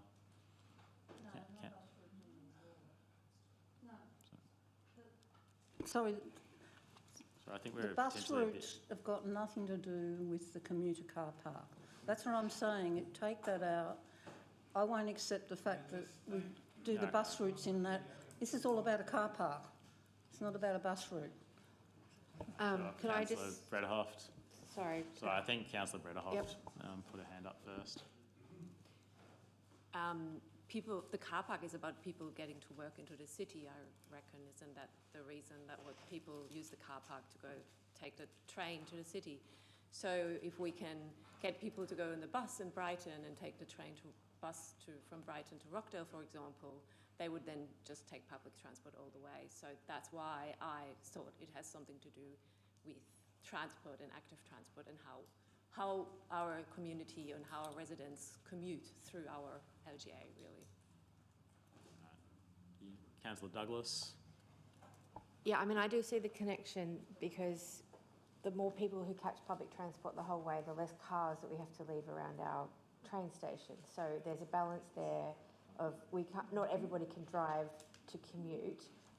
So I think that there is a need for the bus services to be reviewed. They have been scaled back quite substantially in our area, and this would support less people needing to park their cars before they catch the train. Thank you, councillors. Councillor Naji. Thank you, Mr. Mayor. As a local, and I've been living here all my life, First, I want to commend Councillor Saranovsky for putting this forward on Jeeves Avenue, because I had it in my campaign, council campaign. There's a real of it that we need to do something about Jeeves Avenue. Again, I commend Councillor Saranovsky for putting this notice of motion.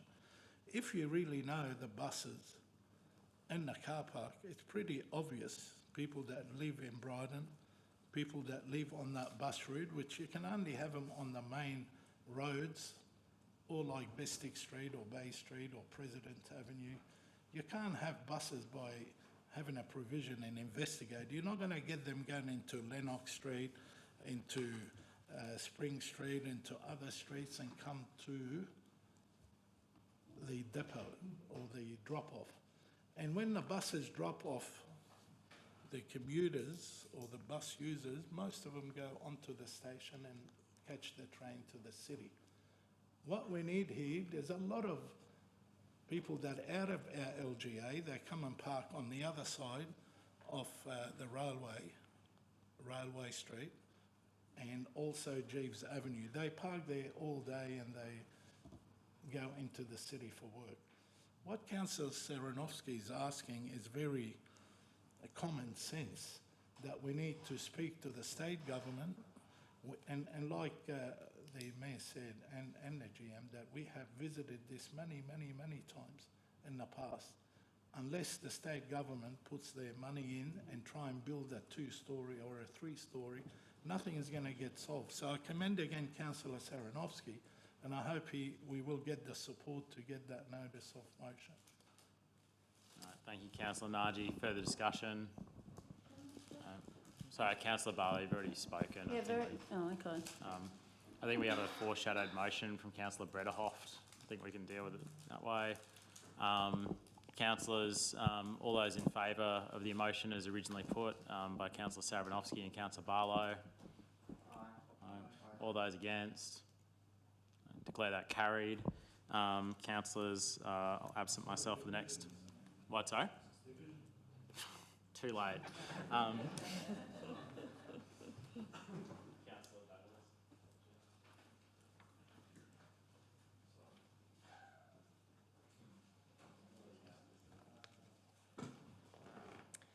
The next item we have tonight is notice of motion 13.5, assistance for businesses affected by the construction of the M6 freeway.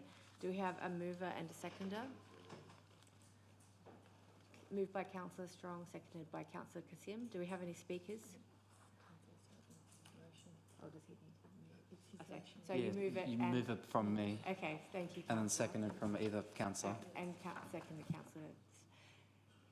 Thank you, Councillor Saranovsky. Moved by you, seconded Councillor Strong. Thank you.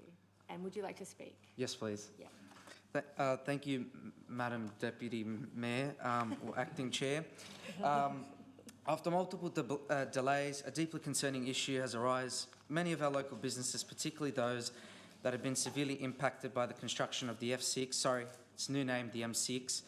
This infrastructure project, while essential for our city's future, has caused significant disruptions to businesses in our community, and I believe it is time that we as a council call for urgent assistance from the state government for those affected.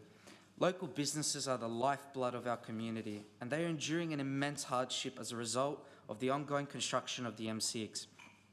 These disruptions caused by construction, ranging from the road closures to reduced foot traffic and overwhelming noise and dust, have been devastating for the businesses that have served our community for decades. As mentioned in the motion, one of the most tragic examples of this impact is the closure of Pino's Dolce Vita, a beloved business that has been operated for 46 years. The long-standing legacy of Pino's is a testament to the vital role small businesses play in our fabric of our community. Unfortunately, it is not the only one. Several businesses have been forced to either scale back or close entirely due to the ongoing disruptions. This is a direct result of the failure of the previous Liberal state government to provide sufficient support for those businesses that have been left to bear the brunt of this massive project.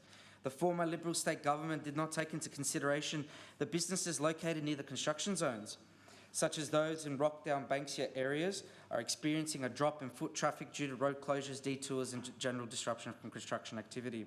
The delays and reduced access has led to traffic delays, detours, and lane closures and construction barriers impacting daily commuters. The increased noise levels, the construction process has led to significant noise disruptions, especially for residents, businesses and proximity in the worksite. The dust and air quality of the construction of large-scale infrastructure like the M6 produces dust and other pollutants which affect the local air quality for business and residences, and an uncomfortable and even health-threatening issue.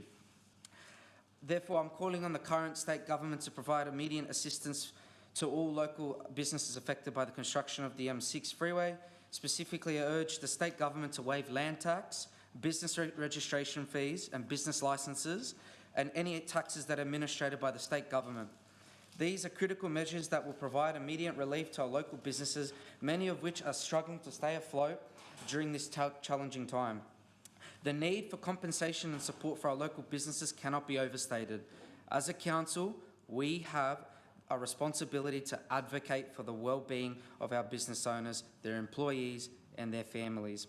It is not just about the bottom line, it's about sense of community, the jobs and the character that these businesses represent. When businesses like Pino's, Dolce Vita close their doors after decades of service, we lose much more than just a business. We lose a piece of our history. So I ask for the support of my fellow councillors as we call on the state government to provide immediate relief for our businesses that have been adversely affected by the M6 freeway construction. Our community is built on the resilience and spirit for our small business owners, and it is our duty to ensure that we are given the help they need to continue thriving. So I hope the Minister for Small Business will be more sympathetic than the last one. Thank you. Councillor Naji. Thank you, Madam Mayor.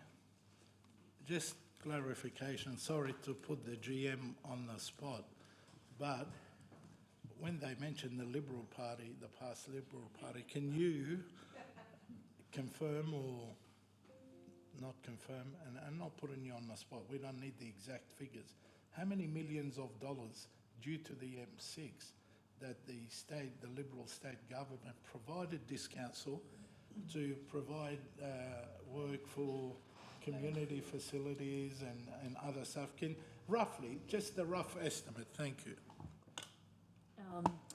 Through the chair, I'm sorry, Councillor Naji, I will have to take that on notice.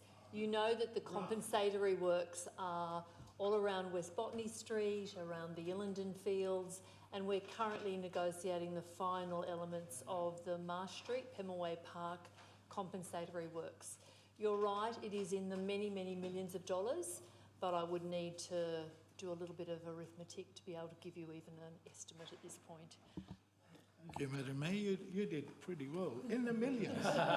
So many millions. And I hate, and I always ask my colleagues, do not politicise anything to do with local council, whether Liberal, Labor or Greens, do not politicise it. Just act in the best interest of the community. Now, again, I commend him for thinking about the business, local business. There's nothing wrong. But when you mentioned that the Liberal Party didn't do nothing, didn't provide anything, that's not true. And how do you know the impact? You won't know the impact on residents or on businesses, although there were studies made before the M6 was sort of gone ahead. So unless you finish the project and then you know measure the impact of residents or businesses, you won't know what you need to provide. But I'm glad. Let's see now, I'm not going to politicise it, that this state government, the Labor government, what it's going to do. And I commend him, and maybe we should specifically write to Mr. Steve Camper, if you want Mr. Steve Camper to represent Bayside Council to get some benefits for the impacted residents and business people. I don't have a problem. Councillor Sarafinovsky, your reply? I agree with the last part of Councillor Naji and absolutely agree we should include that and write to the Honourable Steve Camper. So we'll add a point 2 there that we'll write to the Honourable Steve Camper, Minister for Small Business, to ask what support the state government can provide local businesses in the Rockdale area who've been affected by the M6 construction. Yep. Are there any other speakers on the matter? All those in favour say aye. Against, we'll declare that carried and we'll get the Mayor back. Thank you. Thank you.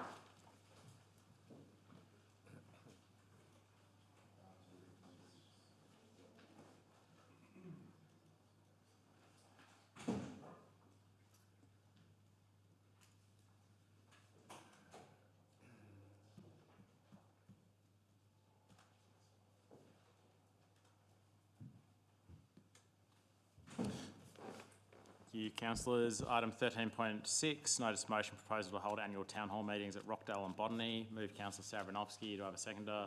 Seconded councillor Kasim. Any speakers? Councillor Savranovsky. Thank you, Mr Mayor. I'll try and You did save your remarks for a right of reply. Does anyone else want to speak? No. I don't think we have any speakers. Let's be very quick. Yep, thank you, Mr Mayor. I'll keep it brief. I'll skip the first page. As I said during my campaign, I believe in inclusive consultation process. It's not just about asking for feedback when it's convenient for us, but it's about making regular, integral part of how we govern. By holding these town hall meetings, we can ensure that consultation isn't a one-off event, but an ongoing, continuous conversation. And I genuinely believe that this will foster a strong relationship with us and the residents. And obviously, this will put an end to keyboard warriors that would like to have their say, and now they have the opportunity to come in person and tell us how we can improve in council, and we can also include residents in the consultation process of have their say and any opinions they've got or views in our budget reviews or whatever we present on the yearly town hall meetings. Thank you. Thank you, councillor Savranovsky. All those in favour? All those against? Declare that carried. Item 13.7, notice of motion jet ski hooning task force. Moved councillor Douglas, seconded councillor Brederhoft. Councillors, any discussion? Once again, maybe save a right of reply. Councillor Bezic. Look, Mr Mayor, I spend a lot of time on the water, being where I live, and I've spent time all the way from Moorebank, Georges River, up to La Perouse in Botany Bay, and I've really hard pressed to see any evidence of hooning activities with jet skis from my experience. The laws are quite clear and they're well enforced by the Maritime Police. I don't think there's a need for a jet ski hooning task force. Thank you. Thank you, councillor Bezic. Councillor Savranovsky. Thank you, Mr Mayor. I asked the mover and the seconder to consider adding to the motion that council writes to the Premier and the Police Minister asking the police to increase patrols and conduct a blitz on jet ski drivers and issue fines. Like now and then, they do blitz at Borat and Les Sands, but we all agree it is a dangerous situation with the fear of a fatality awaiting. I've driven past, I've seen on a hot day, it's a massive jet ski hub. Once our beautiful, quiet bays have now become the jet ski central hub.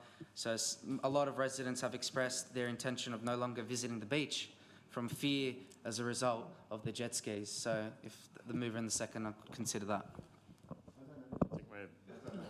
And positive, councillor Bezic has full transparency disclosed he does not own a jet ski. Just a comment on whether the mover and the seconder and the mover, the writer of the motion, is that we've got our boat trip on Saturday.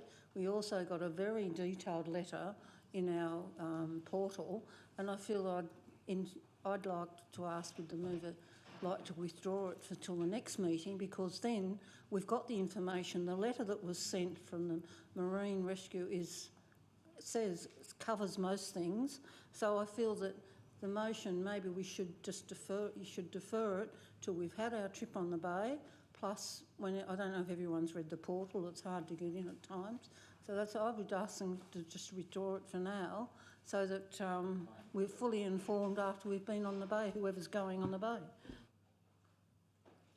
I think there's a shaking of the head. Councillor Naji. Yeah, Mr Mayor. I must declare that I don't even have a jet ski or live near the bay, and if I had a jet ski, it will sink if I ride it, Mr Mayor. You can get pretty big ones. Yeah. Look, I always think in a fair way. I know whether it's a jet ski, whether it's a car hooning, whether a criminal activity, it's by the minority. Of course, You're going to get people not doing the right thing on their jet ski. You're going to get people that are speeding and, you know, dangerously, and we've seen that happen in Brighton, and even sadly fatalities happen. The committee's not going to stop any of that. All we need is more patrols, law enforcement. Whether it's jet ski, whether it's hooning and that's the only way that you can slow it down or maybe stop it. So you can't punish the majority of good law-abiding citizens that use the jet ski and enjoy their day in the bay. And it's not only LGA, it extends all around the bays. They all use jet skis. I mean, it's an activity that, you know, residents, communities enjoy.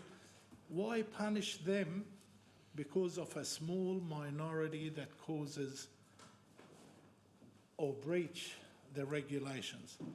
And I think when they had a blitz the other day on the bay in our LGA, it did work. They pulled over certain people, found out they're not registered properly. They issued a breach or a fine or an infringement, and it did work. And I heard, because I don't have a jet ski, I don't go on the bay, that I heard that it worked, and they were doing okay. So actually, stop giving residents false hope. We can't stop 100% of hooning in the cars around the LGA, and especially Brighton, Lissands and Ramsgate and St Susie, and we can't fully stop an idiot, I'm going to call, or someone that breaches regulations on the jet ski. But for God's sake, do not punish everybody else. Does that mean we should punish every car owner that's on the roads? Get them off the road because 1 or 2 or 3 speed. Leave it to the law enforcement. And I think we should think at the bigger picture and stop giving false hope to the residents, and let's get on with it. Thanks.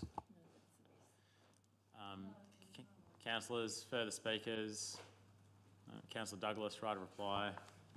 Thank you, councillors, for your discussion. It was quite illuminating.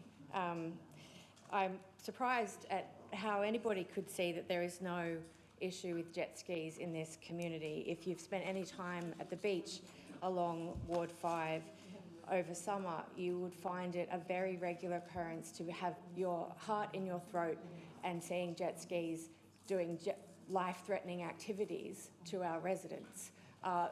If you would like to follow my social media Facebook, you would also see I've been posting videos of that this summer that residents have been providing me, and it is shocking. It is terrifying. I myself have stopped going to the beach because of the violence that is on our beaches because of these jet ski users. In fact, the whole beach saw it at the Christmas Carols event when my son was playing in the water and a jet ski came into the non-swimming area next to 2 7-year-old boys and did donuts illegally in the area where they're not meant to be. That was thousands of our residents witnessed that while we were at a community event. So any councillor who stands here and says that they don't think this is an issue, I think is very out of touch with our community. I'm sorry, but I am actually quite upset. And I also think the whole idea of false hopes is basically why I ran for council, is speeches like that. From listening as a resident to hear our councillors say that they would not address the issues that are so key to our community. I heard the same councillor who gave that speech tonight say those words about stopping hooning when I was a resident. And I was watching council meetings and getting so frustrated by the inaction of our councillors on issues about public safety.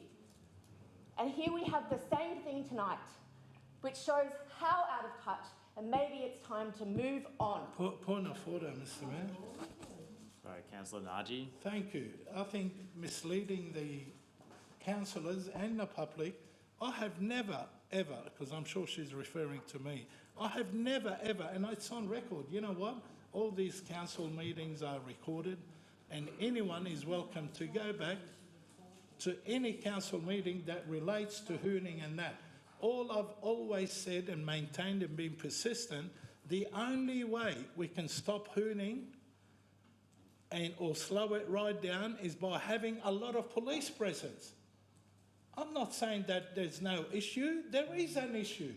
Sorry, Councillor Naji, I So, don't think that's a point of order. no, the point of order is she's misleading the councillors and the community, and I hope you rule on that in a fair way, Mr Mayor. Thank you. Well, I don't think unless we want to dig through council archives tonight, I can rule on that point of order. But I think you've made your point, Councillor Naji. Councillor Douglas. I would also say that just like the hooning issue, we are coming up with solutions Sorry, as a council. Councillor Naji, unless we have a recess council to trawl through records, I don't think we can establish whether or not that was misleading. So just like the hooning issue, where we have focused on it, we are finding solutions.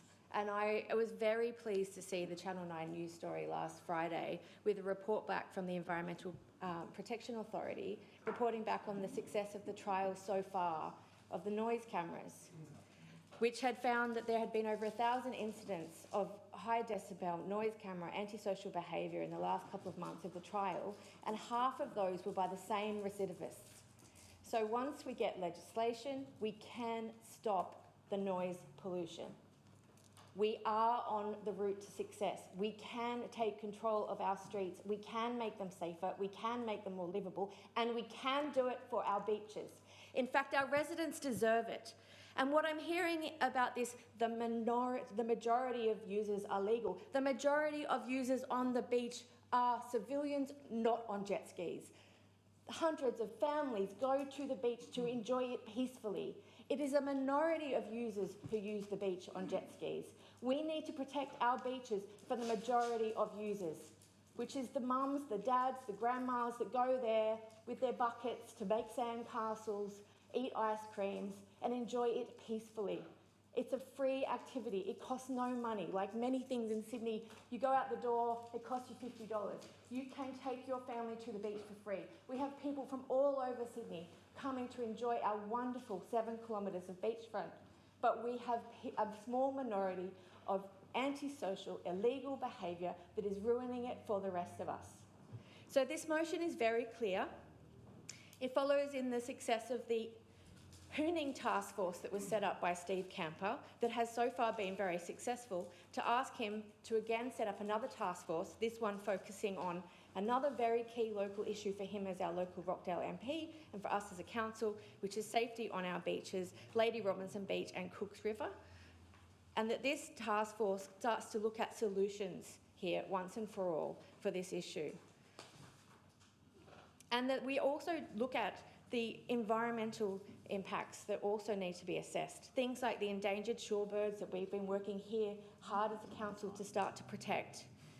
The restoration of seagrasses as well, that the Gamay Rangers have been working on, and the transfer of the white seahorses, endangered seahorses, to our nets here around the beach at Brighton. All of these things are impacted by jet skis, and we've heard that from the Gamay Rangers if you've been down there at the amazing Mullet Run event.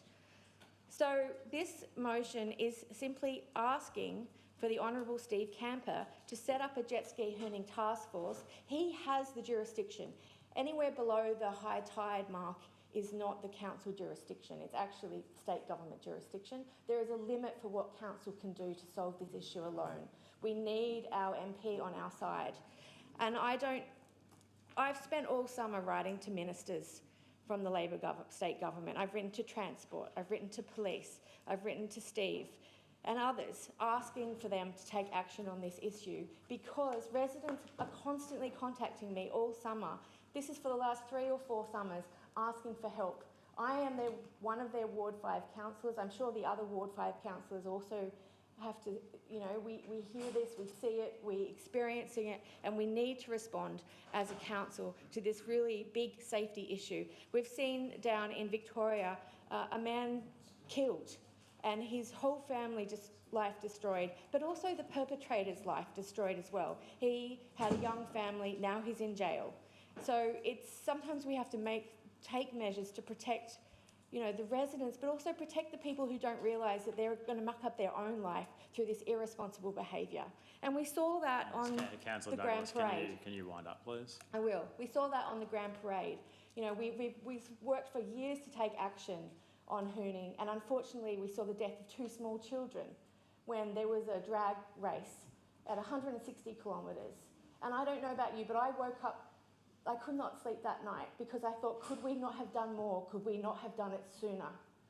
And I'm asking you tonight to support this motion so that we can say we've done something to save lives, to caution, you know, these jet ski drivers who, yes, it might be a minority, but they still need to act responsibly to prevent deaths in our community and to create a more harmonious, safe beach environment. Thank you. Thank you, Councillor Douglas. Councillors, we have a motion before us. All those in favour? All those against? Declare that carried. Division? No.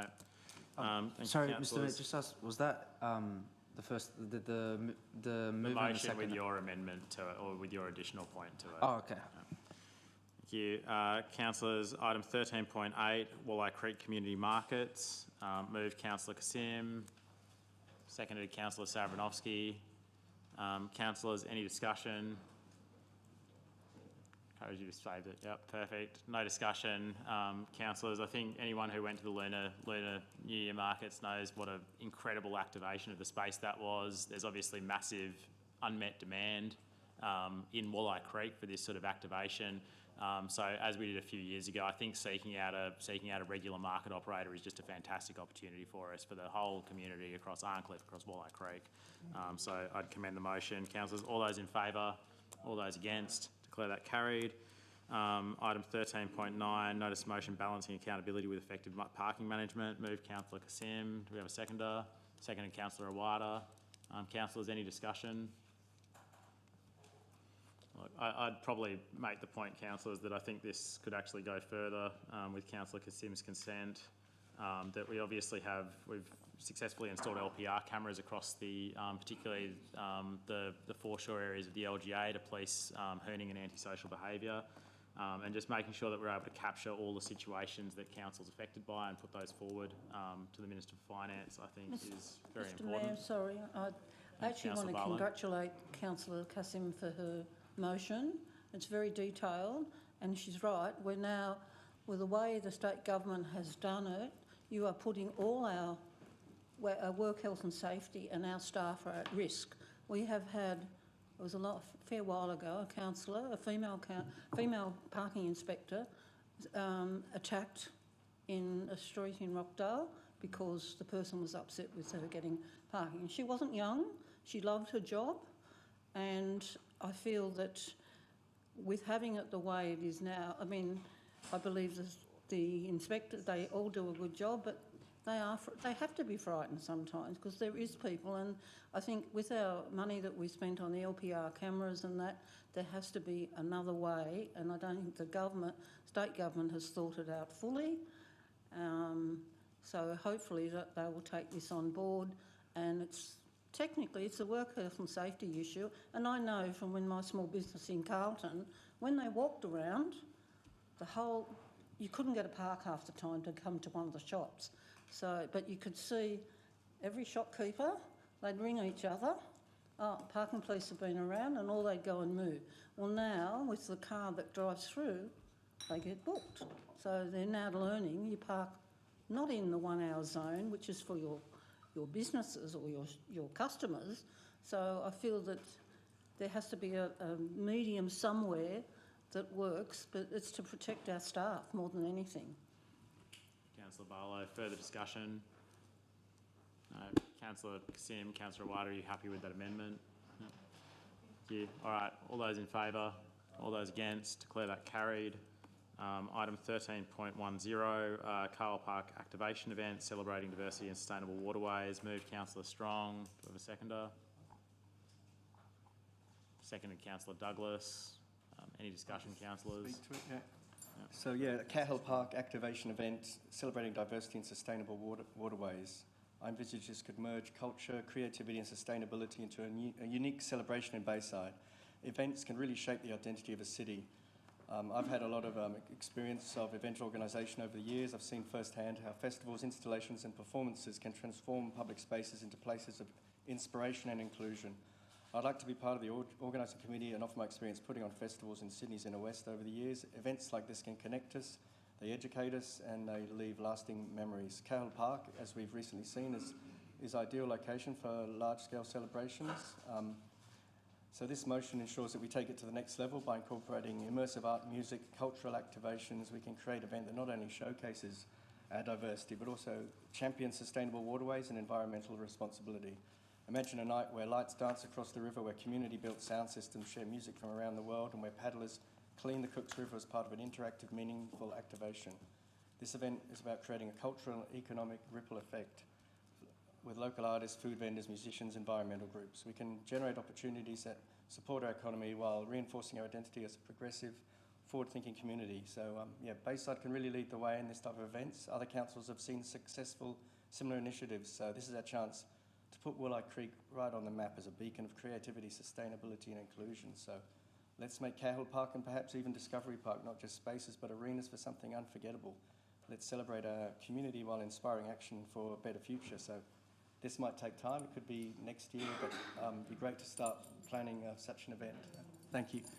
Councillor Strong, and just noting the General Manager's comment, and I'll just read it out, an event of this scale and complexity will require additional resourcing. It can't be added to and absorbed into the current events program without staff and budget allocations. Should the Council wish to prioritise this event, one of a similar scale will need to be deleted or grants and other source funding achieved. But councillors, any further discussion? Councillor Kassim. Thank you. And thank you, Councillor Strong, for the initiative. I've certainly been part of the Warragul Festival, and I saw the work which you were doing along there. I guess my questions would be whether or not it is possible to link into the Warragul Festival anyway, because it's a great festival. It's relatively local to us, on the same sort of theme. There's already things like the paddling for litter. I can't remember exactly what it's called. I signed up for it one year. Yeah, Paddle against plastics, that's it. Let's not forward it. Well. Yes. So, there are other activities which I think it would be nice to sort of link into, which already exist.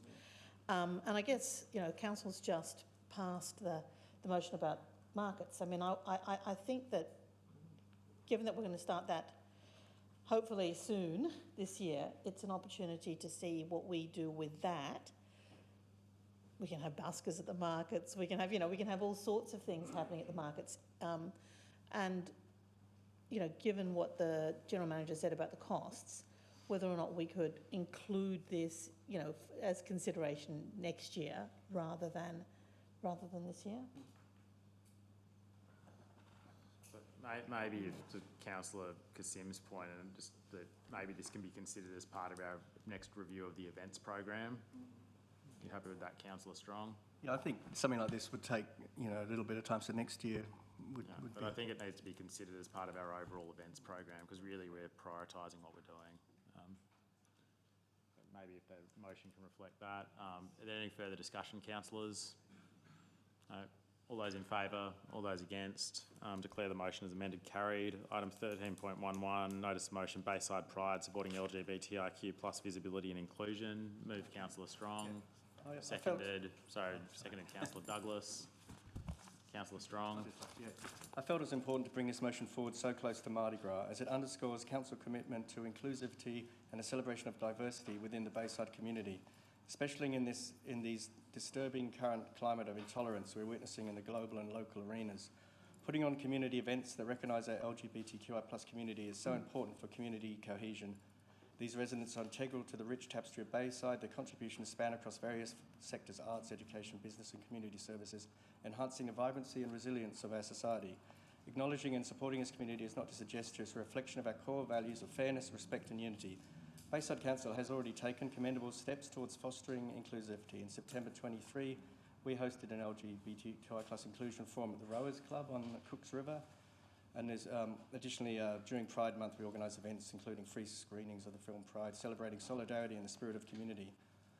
These initiatives have laid a strong foundation. However, we look towards the future, there's an opportunity to expand our efforts, ensuring celebrations like Mardi Gras and Trans Day of Visibility are integral to our community events calendar. It's crucial to recognise that the strength of community is measured by its ability to embrace all its members. By proactively supporting the LGBTQI+ events, we send a clear message. Bayside is a place where everyone is welcome, diversity is celebrated. This stance not only enriches our cultural fabric, but fosters a sense of belonging and safety for all residents. Engaging in events like Mardi Gras extends beyond social responsibility. It offers tangible benefits. Mardi Gras is a significant driver of the arts, tourism and hospitality in Sydney. By aligning with such events, Bayside can attract visitors, stimulate local businesses and enhance our cultural profile. I hope if this motion is supported, we can investigate the feasibility of developing a program of Bayside Council activations and events for Mardi Gras season and Trans Day Visibility from 26 onwards. By supporting this motion, we affirm our dedication to inclusivity, celebrate diversity that strengthens us and continue building a community where every individual feels valued and respected. Thank you. Councillor Strong. Councillor Naji. Through you, Mr Mayor, to the GM, do we have programs already existing and supporting LGBT? Sorry. Through the Mayor, I mentioned a couple of things in my comment to this notice of motion. Councillors will recall that very recently you adopted the Diversity Action Plan, and the delivery of that plan is Council's focus and priority in terms of supporting and recognising our diverse community. So yes, we do already undertake a variety of things. Councillor Naji. Councillor Barlow. It was just, I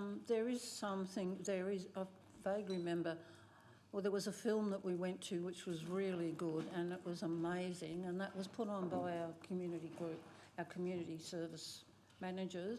There was a sporting thing, so we've already got certain things. We had to move the Pride walkway into a safer area. It had to be on a small street, wasn't it? Laycock. Yeah, a walk, because it couldn't be on a road that they had picked out. So there's a lot that we've already done and have done, and I congratulate the staff because they're the ones that have run the program. So maybe you could just suggest that the ideas you give them to the councillors, because there is a month of program somewhere. I don't know when it is, but it should be now. So I don't know what we're planning this time. So just for the record, I think during Pride Month last year, Council hosted a number of events. So I think there were 2 filming screenings that we provided for free of the movie Pride, which for anyone who hasn't seen it, it's a fantastic movie. It's about the mining strike in the UK. It's Bill Nye, awesome movie. I'd encourage anyone to see it. Features all the good things, trade unionism, all that sort of stuff. I'm sure Councillor Bezic is a keen aficionado. But to that point, though, as Councillor Naji and Councillor Barlow said, I think we already actually have an event program, so it should actually be considered as what we do in this space in conjunction with what we're already doing. So maybe if that's just referred through for consideration as part of our overall event program. That's very very good movie. Councillor Bezic is going to go back and see it twice more. I was very excited. All right, councillors, any further discussion? All those. So I think this is again referred through for consideration as part of the events program. Is that right, Councillor Strong? Thank you. All those in favour, all those against, declare that carried. Item 13.13, notice of motion regeneration and bush care for Bardwell Valley and Creek. Moved Councillor Brederhoft, seconded Councillor Douglas. Councillors, any speakers?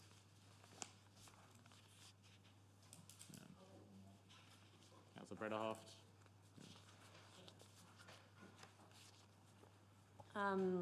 Thank you, Chair. Look, Bardwell Valley is one of our community's most valued green spaces, but it needs a bit of attention and love, I think, particularly with Cleaning Up Day coming and fast approaching on the 2nd of March. I was reminded of this beautiful valley that we have. And I travel through there quite a bit, and it's really overgrown, and the creek is not visible at times.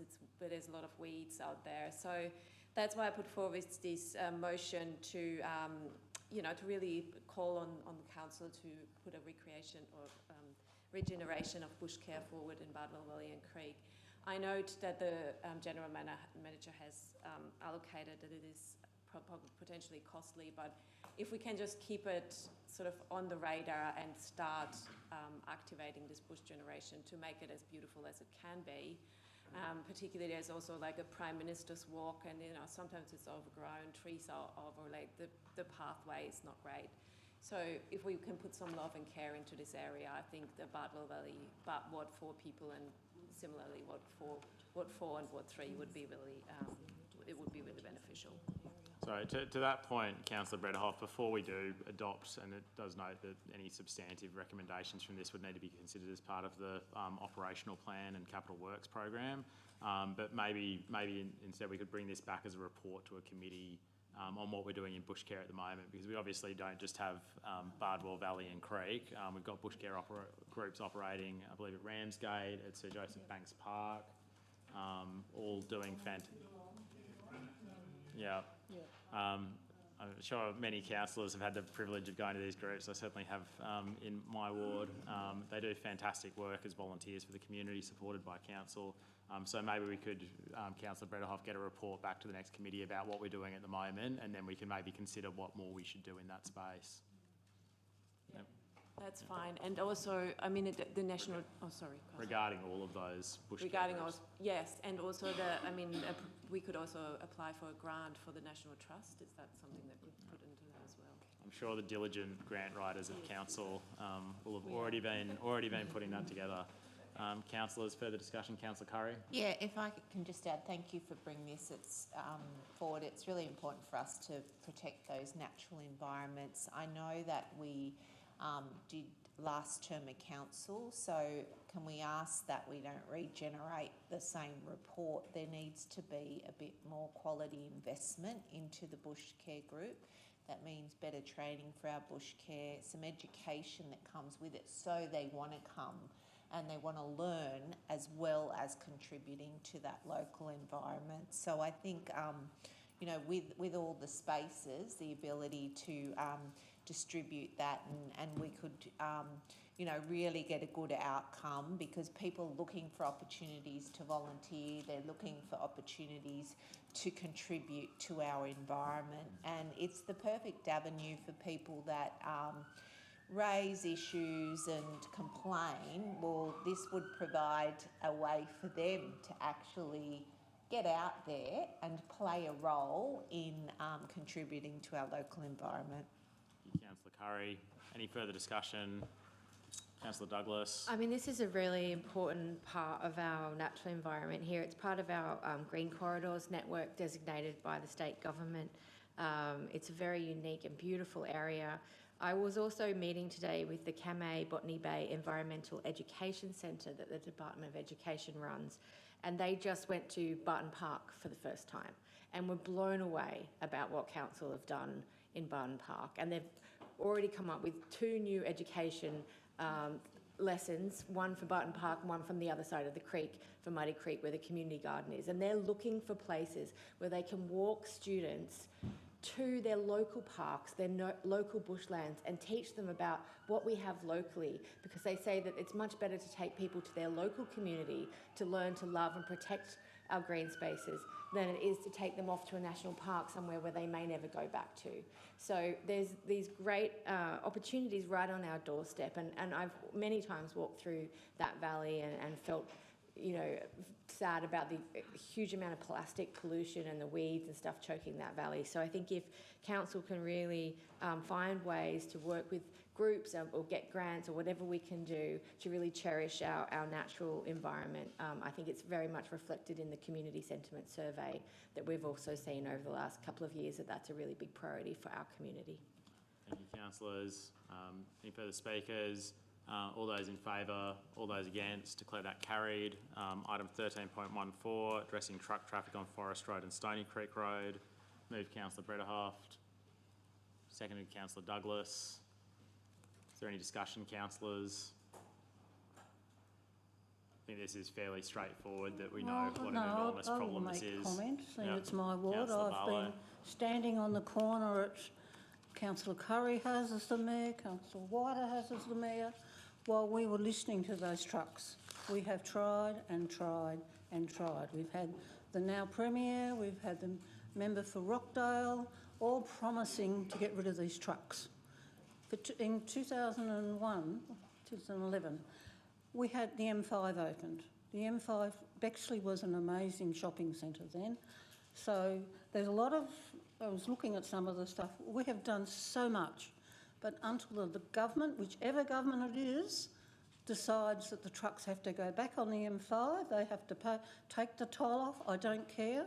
We will never, ever get rid of the trucks. There is nowhere else for them to go. Like here you're saying, and we'll find another route. There isn't anywhere else to go. I see them coming through under Harrow Road and down Harrow Road. They take out the drain as they go turn right at the roundabout where the road, under the underpass. So we have tried and tried.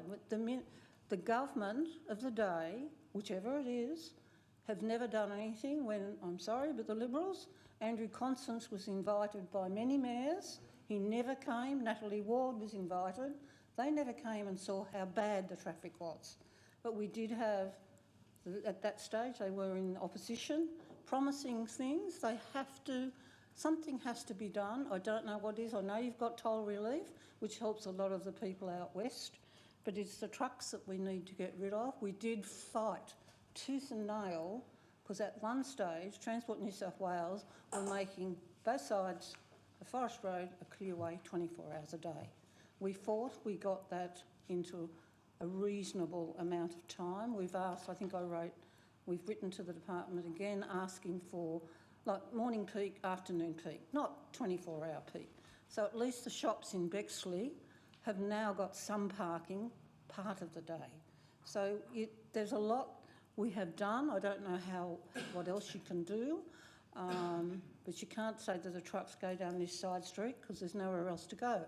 But it's funny, but Georges River don't have the same reaction because they're going down through them and then through Beverly Hills, but Beverly Hills is now a dead centre anyway. They're losing their movie theatre now. So, and so they're all bypassing, then going down King George's Road, getting back onto the free part of the M5. So it is a matter of possibly we write to the, I think what you basically do is write to the Premier now and the member for Rockdale, ask them what they're going to do next. That's what you've got to do, not all the stuff that that's been there, because the campaign, we have tried. Believe me, we have tried. And I mean, it's been going back. I admire the shopkeepers in Bexley. They keep opening the shops. There's a great gelato shop there, absolutely fantastic. I know there's a bread shop. I can't eat the bread, but I'm told it's really good. So the people are there. They go there.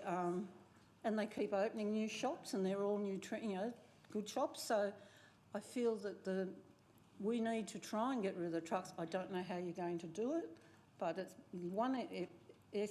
first step is ask the Premier and the Minister for Rockdale, because at the last stage we had a meeting with them, they were in opposition. So now we ask them. So I think really that it should just move a motion that we write to the member and see what they can do, because they've been promising it. So I don't know what they can do, but we need to have something. I know there's some toll relief, but it doesn't help. It's not stopping the trucks. You'll never stop a petrol tanker or a gas tanker. They are not allowed in the tunnels. So they will always be coming through, but that's nothing compared to what there is now. Thanks, Councillor Barlow. I think to the intent, sorry if I can just make a quick comment, I think the intent of Councillor Brederhoff's motion that we should look at alternative strategies to deal with this. I mean, I don't think there's any lack of will. I mean, you said all these successive transport, I think roads ministers didn't come down. I do know that Minister Graham has actually come down to Bexley, held a hearing in the area to discuss this, and spoke to people like the Bexley Chamber of Commerce about this issue. The roads minister, Councillor Barlow. Yeah. John Graham was there when they had a meeting at Masonic Hall. He was there. They all took a walk through Bexley, and they have listened. They know exactly what Bexley's So like. I think that's the point, that they do actually know what the problem is. I think it's much harder to, and I'm not trying to be partisan here, it's much harder to unscramble an egg than it is to crack it. Unfortunately we saw a toll contracted on an existing road that the community had paid for decades ago. So it's a very difficult challenge to solve, and I'd just like to, I think the intent of Councillor Brederhoff's motion to look at what else we might be able to do. So for example, I think up in the hills, they routed trucks onto the M2 off, I think it's Pennant Hills Road up there. I'm not overly familiar with the geography. There you go. The General Manager is assisting as always. But looking at alternative strategies and seeing what we as council, I think, can recommend here, I think is very sensible. No, sorry, that's not. They actually they did an order funneling trucks onto it later. Yeah, I remember this distinctly. Anyway, councillors, there's an original motion before us. Councillor Naji. Yeah, thank you, Mr. Mayor. Look, everybody knows and acknowledges there's a major problem, especially Stony Creek Road, all the way to Forest Road, and it goes straight down to Arncliffe Forest Road onto Wickham Street. And Councillor Barlow is right. There's nothing that this council haven't tried. I remember, and Councillor Barlow has been longer on council than me, Councillor Wada similar, every term, we've had ongoing to try and solve this issue, or how can we. Even the politicians, whether Liberal or Labor, they all acknowledge the problem. The good thing about this is there's been a lot of photo opportunities, Mr. Mayor, for councillors, MPs, premiers, ministers, standing on that corner and taking photos and saying, we will do something about it. And reality is, the only way it can be done is by getting rid of the toll on the trucks. They gave them a 30%. Yeah, it might have slowed it down a bit, but it's still not good enough. They still want to avoid the tolls, and that's all it is. And we haven't had, whether Liberals or Labor, someone with the guts to say, we'll get rid of the tolls on the trucks. We can't find other routes to go, like where are you going to take them? Down Stony Creek, Highworth, stop at McDonald's, have a cup of coffee, and come down back on Forest Road? Or you're going to take them down Monomeat Street, back onto Harrow Road? It won't, Mr. Mayor. Let's stop kidding ourselves. We need to call on the government, whether it's Liberal in power or Labor, to get rid of the tolls on trucks. And then you will solve the problem of trucks going through this area. Thank you. Yeah. Councillor Douglas. I've just wanted to pass on sentiments from the community that if it's good enough for North Sydney, it should be good enough for South Sydney. And that's what I keep hearing. Transport for New South Wales is enforcing compliance on the North Connects channel for heavy vehicles. For those that choose to evade the tunnel and its tolls, heavy fines are in place. It's, in fact, trucks and buses longer than 12.5 metres or higher than 2.8 metres must use the tunnel or pay $194 in fines. So there is a solution being used in North Sydney, and I don't believe that we have asked for that specific solution, but I would love to know. And that's why I think this motion will bring back all the work that the councillors have already done and the council staff campaigning on this issue. There has been a history of the council trying to find a solution here. See if this has been proposed for this area, and see if we can make sure that the community in the south have all the rights around safety, peace and harmony that the community in the north of Sydney have. Thank you, councillors. Further discussion, Councillor Curry. Yeah, look, as Councillor Barlow said, there's a lot that's being done. Can I maybe suggest that on your point that we do write to not only the Premier and the Minister but also Transport for New South Wales, and in relation to what they've put in place on the north side as a first step, and then let's see what they come back with. I'm just conscious of the staff doing all this work when there's not a lot of resources in council, and I'd rather them be doing spending the time on our local roads and things where we want to get really good outcomes. So if that's okay, you know, we, as a first step, let's see the response we get, and then we can go from there. Yeah, I'm sure the shareholders would be very keen. Councillor Brederhoff, Councillor Douglas, are you happy with that? Yes, happy with that. Okay, And so I guess think maybe if we can write up something to the effect that we write to the Premier and Minister and Transport for New South Wales advocating for a similar solution to the Pennant Hills Road regulation, I believe it's called, for Forest Road and Stony Creek Road. Councillors, no further discussion. All those in favour? All those against? Declare that carried. The last item, item 13.15, notice of motion extension of Herway funding. Moved Councillor Douglas, seconded Councillor Curry. Probably take that as read.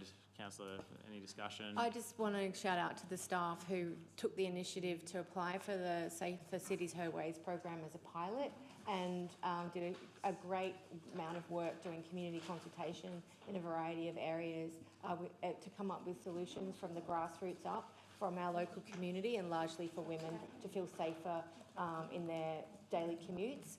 Unfortunately, not all of those initiatives that the community decided on have actually been able to be facilitated because we don't have the funding to do that. And unfortunately, the successful Safer Cities Her Way program doesn't have an ongoing source of funding. So this is simply an ask to write to the state government and ask them to continue what has been a fantastic pilot, very well received in our community, and to keep that ongoing so we continue the good work.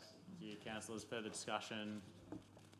All those in favour? All those against? Declare that carried. Noting we have one confidential item to deal with. Councillors, questions on notice? I think, have you lodged yours, Councillor Strong? The question regarding Ramsgate Royal RSLC, is that next week, next month, or that? Yeah, if you've emailed it in, it will be lodged and responded to next month. Yeah. No further questions with notice. Confidential reports. In accordance with section 10.10A4 of the Local Government Act and Council's Code of Meeting Practice, I invite members of the public to make representations as to whether or not this part of the meeting should be closed to the public to consider the confidential items. Are there any representations? No, there being no representations, I move that Council closes the meeting to the public for the reasons outlined in the report for the item related to the Brighton Baths. Is there a seconder? Second, Councillor Curry. All those in favour? All those against? Declare that carried. I now ask the press and public to leave the chamber before we consider the confidential items.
sorry, Councillor Savinovsky, I think we've definitely got to call on the General Manager to announce the resolution carried in the closed session, say as per the committee recommendation. That's right. For the business paper, the recommendation as printed on the paper that Council notes the update report on the Brighton Baths building, the tenant update and the progress made against the course of action, which was endorsed by Council at its 11th December meeting. Thank you.